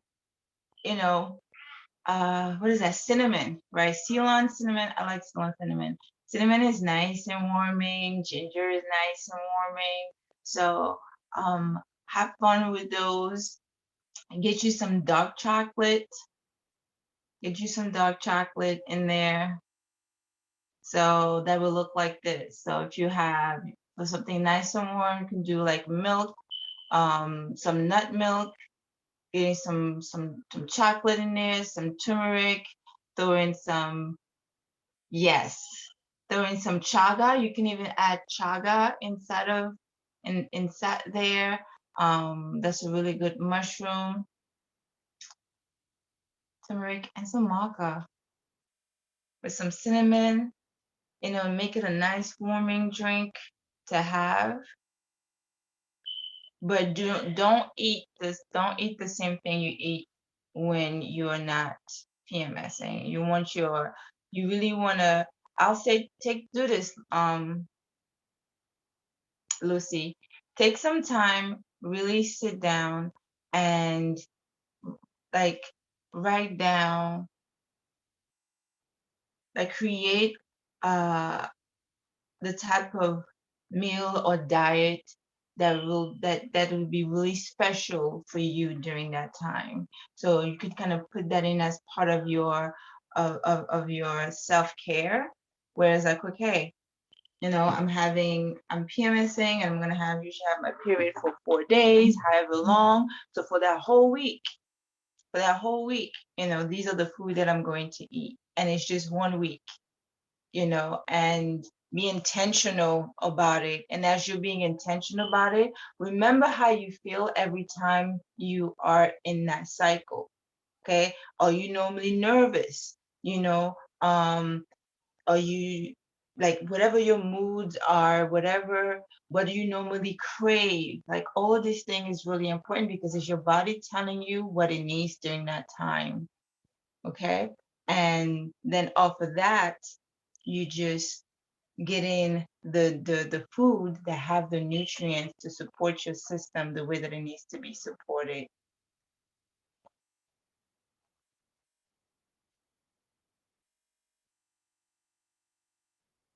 But you want to be intentional about it. You really want to sit down and really think because for us women, we get our cycle monthly, you know, and we really need to work on really sinking into our bodies like, okay, how do I feel? If you're a little bit more emotional during that time, a little bit more, however way you are, put some things in place, right? Have things in place to help you during that time because it happens every time.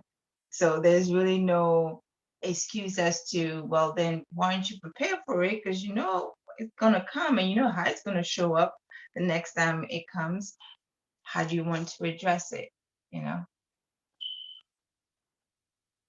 Any other question, guys? I You're just have one welcome. question. Foraging. Can you explain foraging and what are some things that you can find in the Bronx? And thank you for doing your work in the Bronx. Yes. Oh my God. Okay. Whew. Yes. So, um, foraging is just the act of going out and finding food or medicine, right? With terms of plants. That's what foraging is all about. This is something that all mankind and animals have been doing since we've we've been in existence before supermarket or anything like that comes about. We live in the Bronx, we live in New York City, although this is the concrete jungle. Let me just tell you, this concrete jungle have an amazing array of wild medicinal supply of things. So one, understand that in New York, fortunately for us, parks and everybody else love to plant trees and plants that have flowers that are beautiful because in spring they want that nice showy type of thing, right? But a lot of those plants are medicinal. A lot of those plants are edible. So elderberry is one. We have elderberry in the Bronx everywhere, like everywhere. Elderberry are everywhere. Um, witch hazel, the witch hazel that we go and we get at the pharmacy, right? Witch hazel surrounding us. Um, chickweed, chickweed, shepherd purse, black walnut. I'm gonna show you guys what in my house. It's a little whatever, but um, I only use the herbs that I forage, and it's it's a slew of them. So I wanted to show you the black walnut so you guys can see what I'm talking about.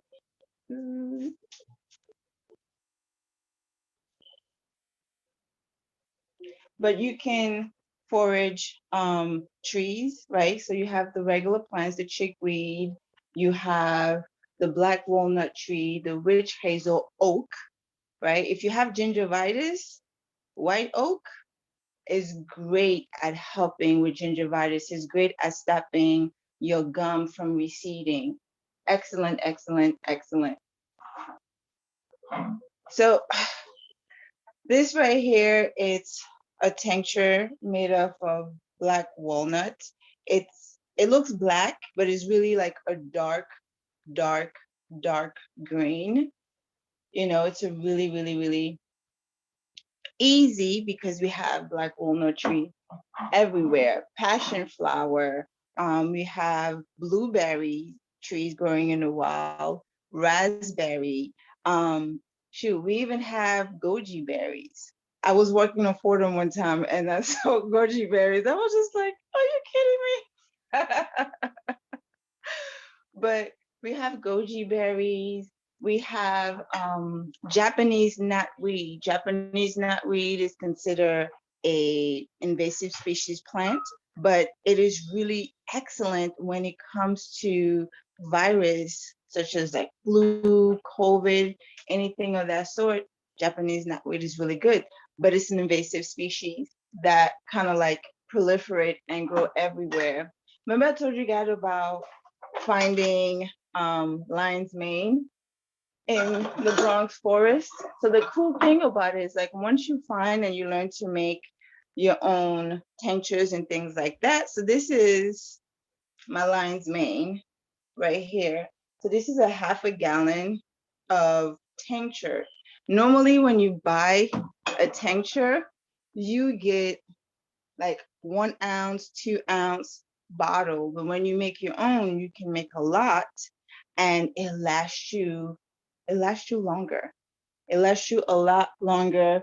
I have some berries, cornelian cherries that I foraged last summer. I mean, there was a lot.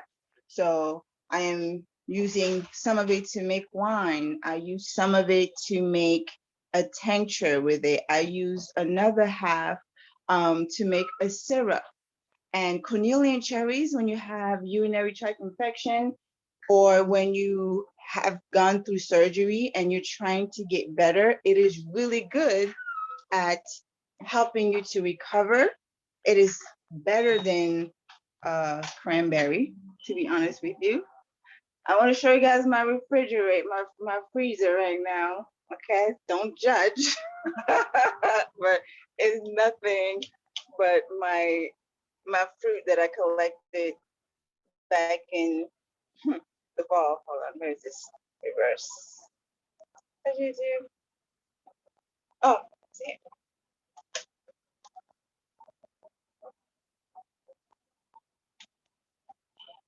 Okay, so this is my freezer. All right, and right here I have some autumn olives. Okay, autumn olives comes in the fall. Excellent, really, really, really delicious. Right here is those cherries that I was telling you about, cornelian cherries. Here I have some crab apples. This is some crab apples right here.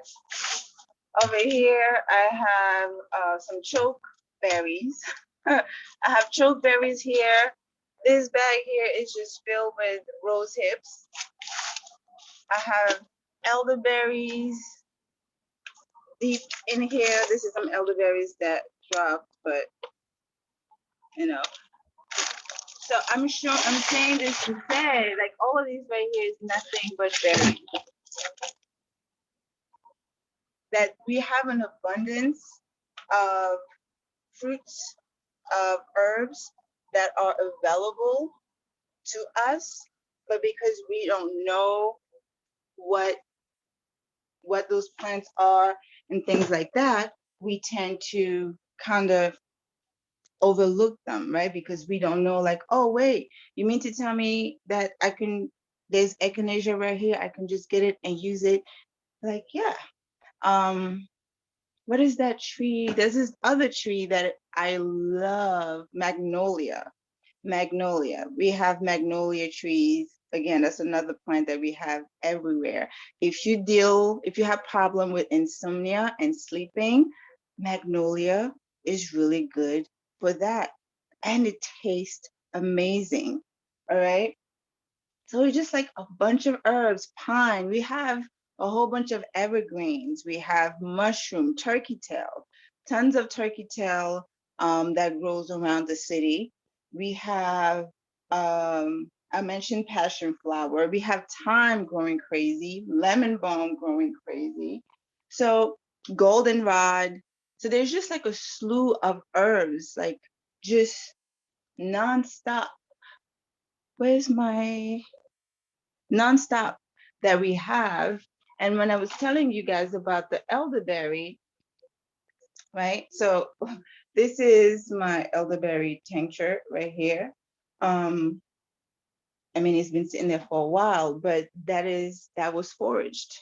Those were plants that are foraged when when it's time. Elderberry already in August, right? In August, that's when they're ready to be foraged. In June, you get to get the elderberry flower. So outside of just the berries, I also get the chance to have the flowers. So it's like every part of that plant I indulge in. During this time, I collect the buds of the elderberry, of the elder bush. I just get the buds and I make medicine with the buds because the buds have all of the medicine of the plant concentrated in them. Okay, so if you can get the bud, you have everything. So every time you do that, you get to know your land, you get to know the Bronx better, deeper, because now You don't just know it through people, but you know it also through the land. You know the cycle. Like right now, I know chickweed is out. I know that cleavers is gonna be getting ready to come out pretty soon. You know, I know the chives are gonna be like, I have a clear idea of what's gonna be coming each month, and it's amazing. So this is just some of the tinctures and oil infusion that I've made with various plants that I've collected. This is a pine cone oil, all right, that I've made. There's just Is this, the pine cone, oh, that's something you can eat? yes, pine cone. Normally, when people get the pine cone, they tend to get pine cone um when the seeds are out. But you can also get the pine cone before it goes into seed when it's still green. So it's like, this is it right here. So in this jar, I have pine cone that I cut up. So I use some to make an oil infusion with, and then I use the other half to make a syrup with. So the syrup I will put into drink. The oil, I will use it for the body. And then the the baby, not really. And then there's this part of it which have like pine pollen inside. That's also part of the pine. So it just comes at different stage. I also use that as well because all parts of that particular tree is medicinal and it gives you different benefits at different for different parts depending on what you need. Like guys, men do really well with pine pollen. Okay, pine pollen, which is another thing that I tend to forage. So this is pine pollen right here. I don't know, I'm trying to, so you guys can see it. This is pine pollen and it's just in powder form. I mean, that's pollen. So it is powder, but this is really great for testosterone. It helps to boost men testosterone. It helps to balance it out. And if you ever look pine pollen up online and see how much that costs, and you're able to get a lot for free, hold on, it's just amazing what you can get. So all of these, this is just a jar filled with pine pollen because we tend to use this a lot. This helps me a lot. It helps me to balance out my day because it's an adaptogen, and adaptogen helps you to balance out the stress so that your body is carrying it and handling it in a way that is not detrimental to you, so that at the end of the day, you're not so tired. Because for me, at the end of the day, I get tired, my body aches, I no longer have as much energy. But when I take pine pollen early on to the day, at the start of my day, I actually get energy left in me to finish my night the way that I want to finish it and not just pass out. that's what that's what it does for me. Yes, that is like right now, I'm just waiting. I'm waiting. Another thing too, you guys have one, not necessarily you guys, but people went crazy over pine needles and all that stuff, right? Last year, everything was like pine needle. All right. Pine needles are great, right? But the best one to really like, oh my God, you want, like right now in spring, you want the baby needles. You want the spruce tips. Now that's what you guys wanted. That's what you guys needed. The spruce tips.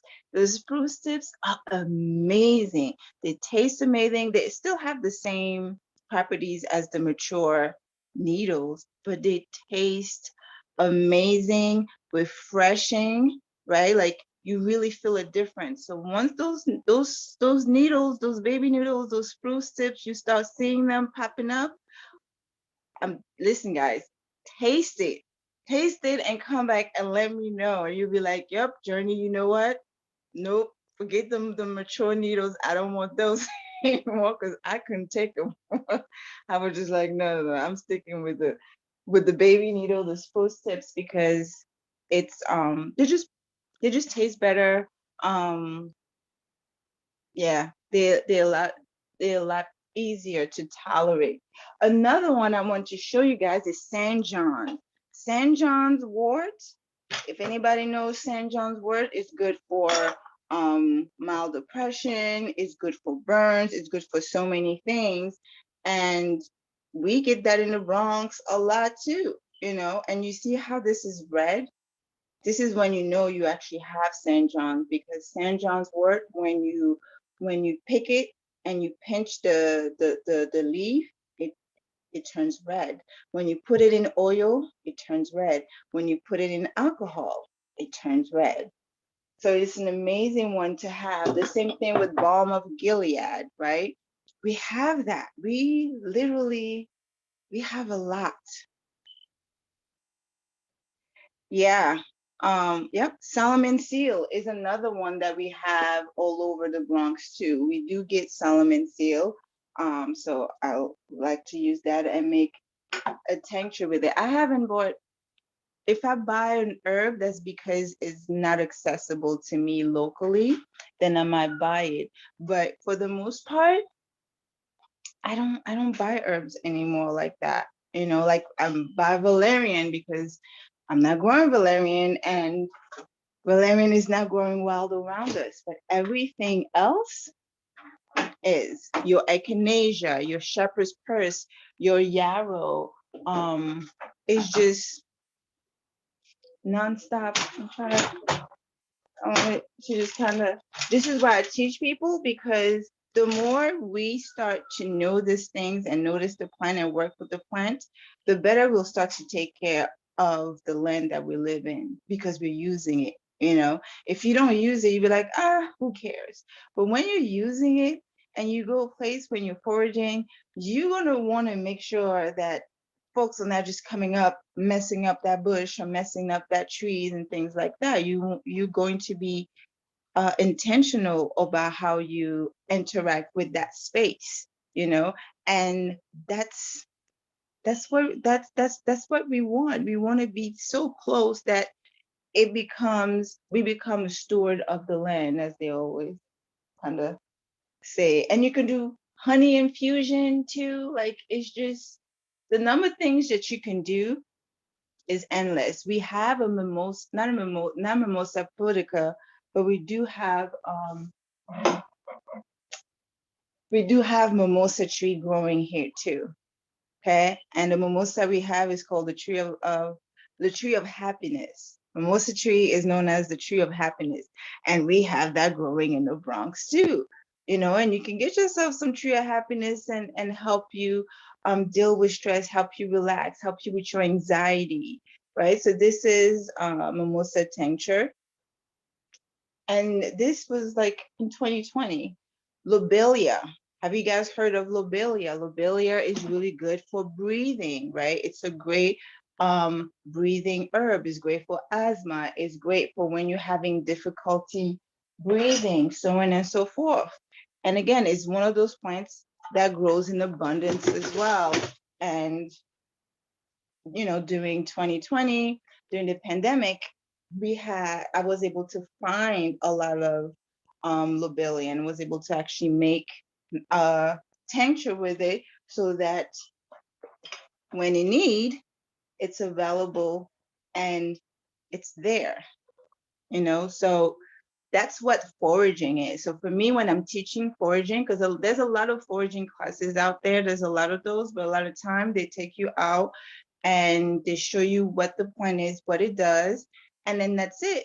And for me, no, I want you to know the plant, understand how to identify, know how to prepare it properly, know how it works on your body, and know how to make medicine with it. Because if not, then what's the point? You're going to go home, you're going to be like, oh yeah, I saw some interesting plant today, and then that's it.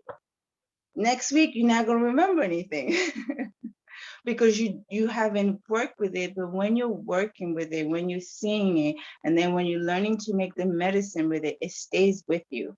It stays with you because you're also going to experience it and see how it interacts with you. Did it work for you? And if it worked for you, you're going to continue. If it didn't work for you, you're not necessarily going to stop. You're going to just readjust, yourself so that it can work.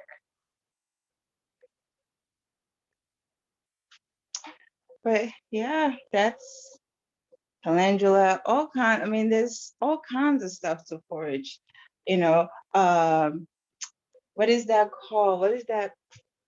Spice bush. We have the spice bush. The spice bush, you can use the berry of the spice bush the same way you use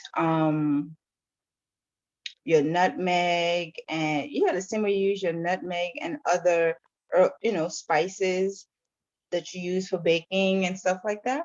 Same thing with the spice bush. Now, there's always a thing, even cranberry bark. Cranberry bark is great for cramps. It is great for spasm. It is great uh, for pain. It is known as the high cranberry bush. We have cranberry growing. We have black cohosh growing. We have viburnum growing. We have what is that fruit? Oh my God, it's orange persimmons. We have wild persimmons. We have on White Plains Road, there's like wild plums. We have plums, those cherry plums, that grows on White Plains Road. It's just, it's amazing. It's What part of amazing. White Plains Road? The northern end? The northern end, yes, the northern end, going towards 233rd. Yeah, Okay, just that's my train station. I'm going to start looking. yes, like right. They just they there. The thing with the red plum, the cherry plums, it's the same color as the leaves. So sometimes you'll walk and you will notice them because it's the same color as the leaves, that burgundy dark color, plum color. And then when you really look, because that's how I found that. I was just walking and I'm like, huh? I looked up and then I was like, wait, is that a fruit? And then I was like, oh. And those trees has been here forever. Yeah, so the classes that I do, because they are in talking about the Bronx River, right? So it we do cover this area of the Bronx River and what grows over here. And especially here on White Plains, like I said, those elderberry bush, we have a beautiful thing, a bunch of elderberry bushes, a lot of nettle, a lot of I was able to find some maitake mushroom as well, um, around an oak tree. We have juniper. I mean, there's not we have a lot. We have a lot. You'll be surprised at how much of the abundance that we have here. And we want to take knowledge of that, right? There's a lot of foodway talk. There's a lot of we doing a whole lot of gardening, but we also have to take notice of the natural foodway of nature and the plant that's growing all around us. Hawthorn is excellent for the heart. And when it comes to our community, we have a lot of issues with heart disease. Hawthorn is great for the heart, and we have hawthorns all over. If you're talking about White Plains Road and you've seen them trees with those orange berries on them on White Plains Road, those are hawthorn. And we have all types of hawthorns because there's different species of hawthorns, and we have them all up and down White Plains Road, in the park, around the park, everywhere there's hawthorn. So it's like, wow, here are these plants that surround us and that have what we need in order for us to get better, but because we don't know it, we don't even, use it. And it's the beauty of foraging. It lets you walking into a whole new world you didn't even know was right there in front of you. You were like, what? I ain't never seen this before, and now come over here X amount of time. Sassafras. We have sassafras growing. We have wild raspberries growing. We have a lot of blackberries, black raspberries. I mean, we sumac. Okay, you know. So yeah.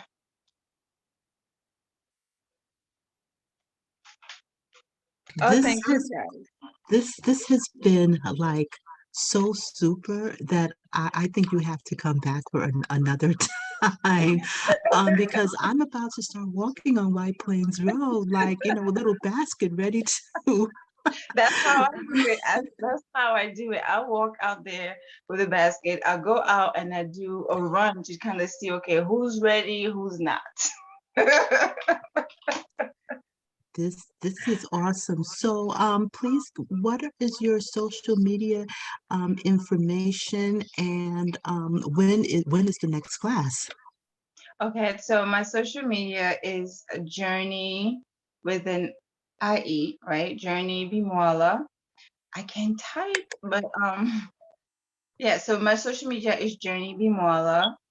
Um, there is the nature classroom one. It's also on Facebook. That's where I post all of the classes because it's on the nature classroom. So you can check it out that way. But you can also go on the website. It's IG, the same thing. Journey Bimwala on IG too. So the website is each1carry1.org. Everything's spelled out, right? Each1carry1. Yep, each1carry1.org. Yeah. And go into Nature Classroom. Once you're in the website, go into Nature Classroom. Then you have the list of all the classes coming up.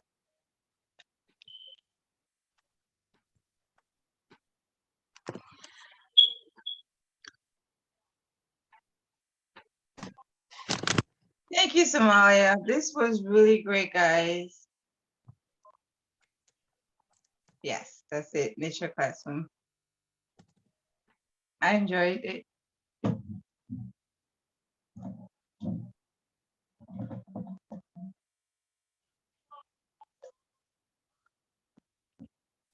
Okay. Again, what is your Instagram again? And also, are you on TikTok? And do you have a website? Yes.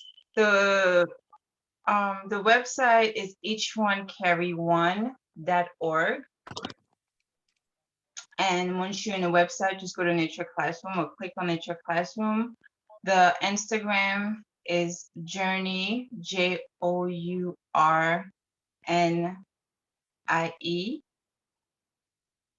Journey Bimwala. I want that. B as in boy, I M as in Mary, WALA.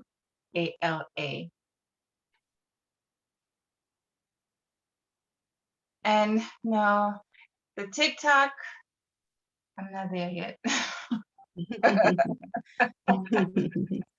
Understood, understood. I did a brief video and put it on TikTok so people might at least follow you on your Instagram. Okay, yeah. Yes, this has been wow, so many words, so much information. That's why I was saying in post for people to make sure that they, have a pen and a notepad. If I can ask just one more question. Someone did post a question on Facebook. What about cleanliness when wildcrafting? Like you don't know what is in the soil, in the soil. So, and a related question: legally, can we pick these plants? And do we need a permit from the city? And when is your next outside class? Awesome. Those are some great questions. So, okay, so foraging, it's like this. So it is not, it's a gray area. Okay. So depending on where you're going. The only space that we have in New York City where you can go and forage and no one will bother you is Concrete Plant Park. It is a foodway. It is a foraging space created just for that. So everything that grows there, it's you don't have to worry about pesticides. You don't have to worry about the soil because um, they don't they don't do any of that stuff. Everything is organic and natural, so you can pick at your own, however you want. Now, when it comes to other places, right, like the city parks and things like that, they are not, they haven't opened up their space for foraging in that sense. So it's kind of like doing it at your own risk type of situation. Um, in terms of cleanliness, so when it comes to cleanliness, like right now, because I am the co-chair of the foodway at Concrete Plant Park, and I do work and collaborate with Parks Department and Bronx River Alliance. And what we are doing every time I'm foraging, a lot of time I also take soil samples. We're going to be doing a lot of soil testing this year, right? Once the season starts, so you guys can bring the soil from your own place or for whatever area that you frequent if you want to know the health of the soil and what kind of metals or toxin is in there. So for over here in Bronx River Parkway, I have taken the soil samples of that area and had it tested, and the result was fine. So I have no problem foraging there. I looked at areas. If I see that, it's a disturbed area and there's a lot of spraying, because you can tell when an area gets sprayed, I may not forage there. And also, there's a difference between foraging a plant that's on the ground that depends on the top soil, the top layers of the plant. I mean, I'm not going to forage that plant. But if there's a tree there, I will possibly and probably forage from that tree, right? Because the fruit, the leaves, the seed, the nuts that are coming in, they're coming in for a short amount of time, a short period.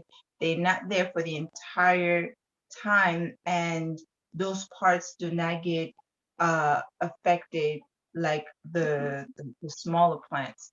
On another note, too, is we do have to remember too that when it comes to toxin, when you like we know that when we go to the supermarket, we want to get stuff that are organic, right? But you know how you have your dirty dozens and things like that?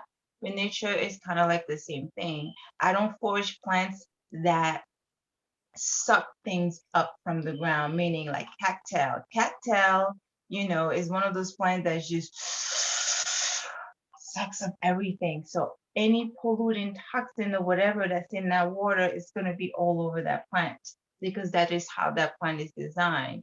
So any plants that's of that nature, depending on the soil and the knowledge that I have of it, I'm not going to pick from it. Plants that are close to the streets, the cars, or it's just in the walkway, pathway, I don't forage those. I look at those plants, but I don't forage them.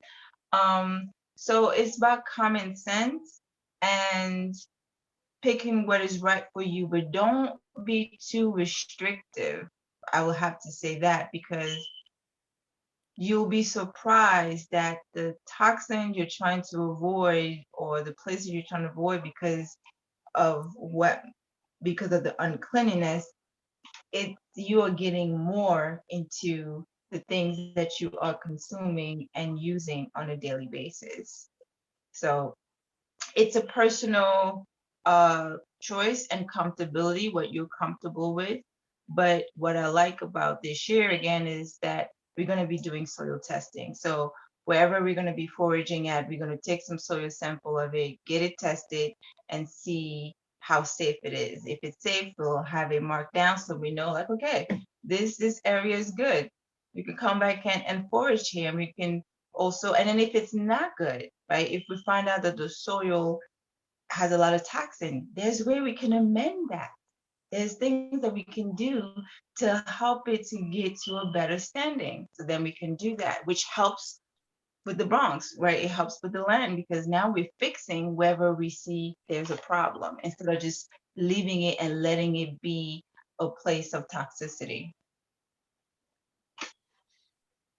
But the parks is really, they're really working on it because they just have a lot of fear around people uh, coming and eradicating or taking harvesting too much of the plant, people not taking care of the area, so they're just worrying about those type of things. But for me, I don't even think that should be a worry because it's not like everybody's gonna be going out there foraging. That's not how we build. Some people is like, nah, I'm good. I'll stay here. You go get it, and I'll just get it from you. Other folks will still be comfortably fine with purchasing the herbs the way they've been doing it. So it's a slow motion, but it's moving forward in the right direction. And my vision with that, even with parks, is especially for those invasive species that are aggressive, because parks do get rid of a lot of plants. So instead of using pesticides, instead of killing those plants, use the community. Like, hey, there's a bunch of mugworts that are available that we need to get rid of over here. Like, people come and collect those. There's a bunch of stinging nettle. There's this available. So they can kind of utilize people as a way to help maintain those species of plants that are just take over everything instead of using pesticides, because as we can see, the amount of pesticides have stopped the plants, yet they're still thriving, they're still coming back year after year, season after season. So that's where we at with that. But when you forage, you're kind of just foraging at your own risk for the most part, unless you at Concrete Plant Park where it's just open for that. So I have a question. Do you offer payment plans for the virtual classes? And do you ever forage in Seton Falls Park? That's near me, and I love that park because it's wild. So do you ever do anything there? I've never done a class there, but I do forage there. I Oh, do like it. They have a lot of things there, especially the black raspberries. I love the black raspberries there. There's black raspberry, elderberry. There's a lot in St. Paul. A lot. The Mayflower. I've been waiting to catch that Mayflower fruit right there, but every single time them squirrels and everybody else be getting it before me. so how long have you been doing this? What got you started into foraging? My children, actually. I've done it when I was like in kindergarten and elementary school when I used to live in France, but then I forgot all about it. But my son, he loved nature and I homeschool, so taking him in nature classes, I connected with the plant because when you take a kid somewhere, you're walking and you're just kind of looking because you're bored, and I saw the plant, touched it, smelled great, and I was just like, "Ooh, this gotta be good for something." That's how it started. I was just like, "It gotta be good for something." Went home, trying to search, figure out what's the name of the plant, and then finally figured it out. Then I just started to meet other plants, and then it just kind of just took a life on its own. So I've been foraging consistently now for a good 5 years. Mm, wow, So here just I have classes here and Jersey. So I do a lot here, but then I also go to Jersey and forage there as well. and so when is your next nature walk? I think everyone who's tuning in here wants to know when they can connect with you and learn. So when is your next nature So walk? the next is not the Sunday after the 29th. The Sunday following March 20, not the 29th, excuse me, the first Sunday of April. I don't know what date that is. All I know is that's the first Sunday of April. That's when the in-person foraging class start and the in-person herbal first aid start. And that's going to be at Concrete Plant. Concrete Plant Park is going to be the main place for us to meet. because it is a safe space to forage. So I want folks to be comfortable with the plants and foraging first in that place, and then we'll go and we'll visit different parts of the Bronx, Seton Fall, Van Cortlandt Park, all these different places, and to look at what's growing there, and to show you guys the safest way and the best way to go about foraging plants from over there and identifying those who are safe and those who are not safe to use. So that's Sunday, April 3rd. Yes, yes, Sunday, April 3rd. And someone asked about payment plans. So yes, so there is payment plan available, absolutely.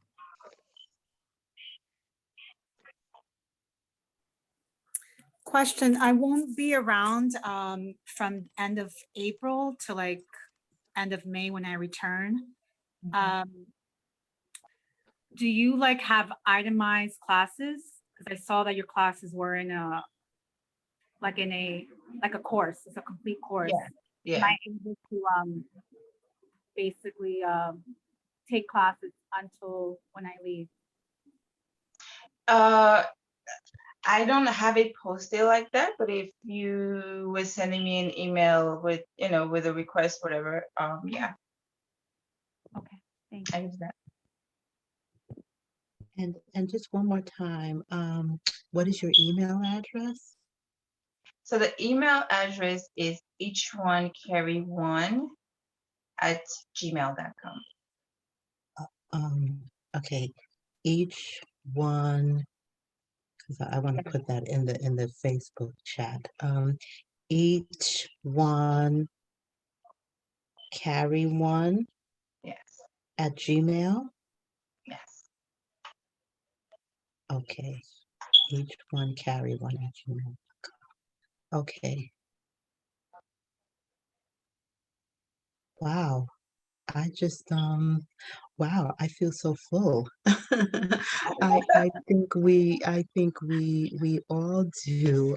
This was just someone said on Facebook, this was empowerment, and it really, really is. I mean, I'm just so what you're doing for the Bronx and your passion for the Bronx. It's like I'm right there with you. Like everything we need is here. And then I found out I can literally like just eat from the earth of the Bronx. So this is wonderful. This is just fantastic. Does anyone have any closing comments or questions?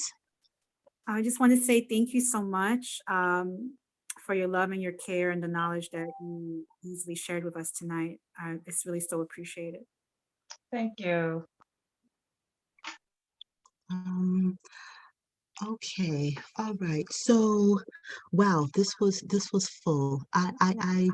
I say thank you, and that just doesn't seem adequate for everything that you have shared. I am exceedingly grateful. So please, the minute that you have flyers and stuff for your classes and for your nature walks, Yes, please post them, and I will share them all over. Um, this is Journei Bimwala. For the people on Facebook, see, I've tagged her. She is on Facebook and she is on Instagram as well.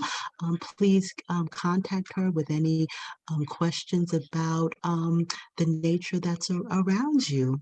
yes. Um, so I want to thank you. I want to thank everyone who came and everyone who's um, watching on social media. Thank you so very much.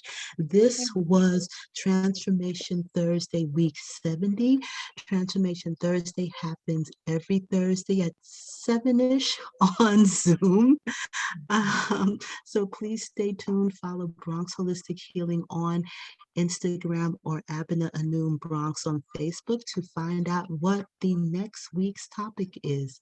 So thank you all. Thank you all. Thank you all for being here. And until next week, may you all remember that we are all sparks of the divine.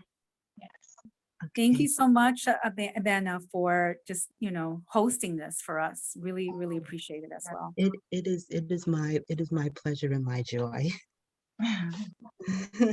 Okay, everyone. Okay, Lucy, I have your information. So thank you, everyone. Thank you for tuning in, and everyone have a delightful evening.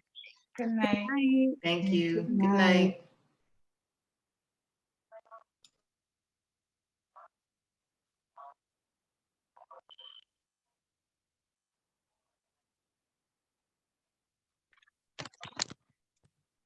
Wow, thank you. Thank you. I just feel so full. Thank you, Miss Journey. Thank you. Thank Thank you. you. Um I'm I'm copying the chat right now and I'm gonna email it to you. Okay, I'm thank gonna you. email that to you in a few minutes. And please, yes, when you are doing the nature walk, especially when you're going to be over here, please let me know. Okay. Seton Falls is like kind of like around the corner from me, so I would love to be able to So you explore said with good you. area because that's the area also I find a lot of that some St. John's wort too. So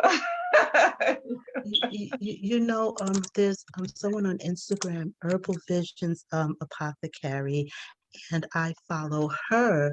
She did a nature walk in the area like in the fall, and so I participated in that, and it was great. It was really great. Like you don't know what you're walking past. yes, You it's know, so true. there's this song by this group, Survival Sounds, and one of the lyrics says, "What they call a weed is a flower poking through the cracks," and it's so true.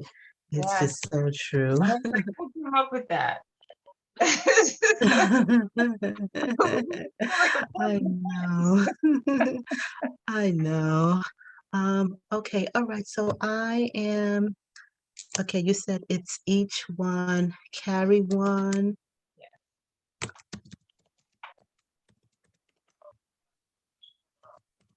At gmail.com.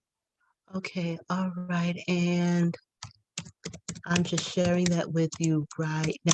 Was this your first time speaking at something like this? No, not really. Okay. Okay. All right. So I just sent you okay, I hope I did. Um, I think it got sent. Yes. So thank you again. And like I said, I'll be checking your page as well. But feel free to tag me like when you have the flyers, and I will like share them all over the world. Awesome. Thank you so much, Regina. Thank you for having me. Thank you for sharing. Okay, you have an awesome evening. Bye. Okay, bye-bye.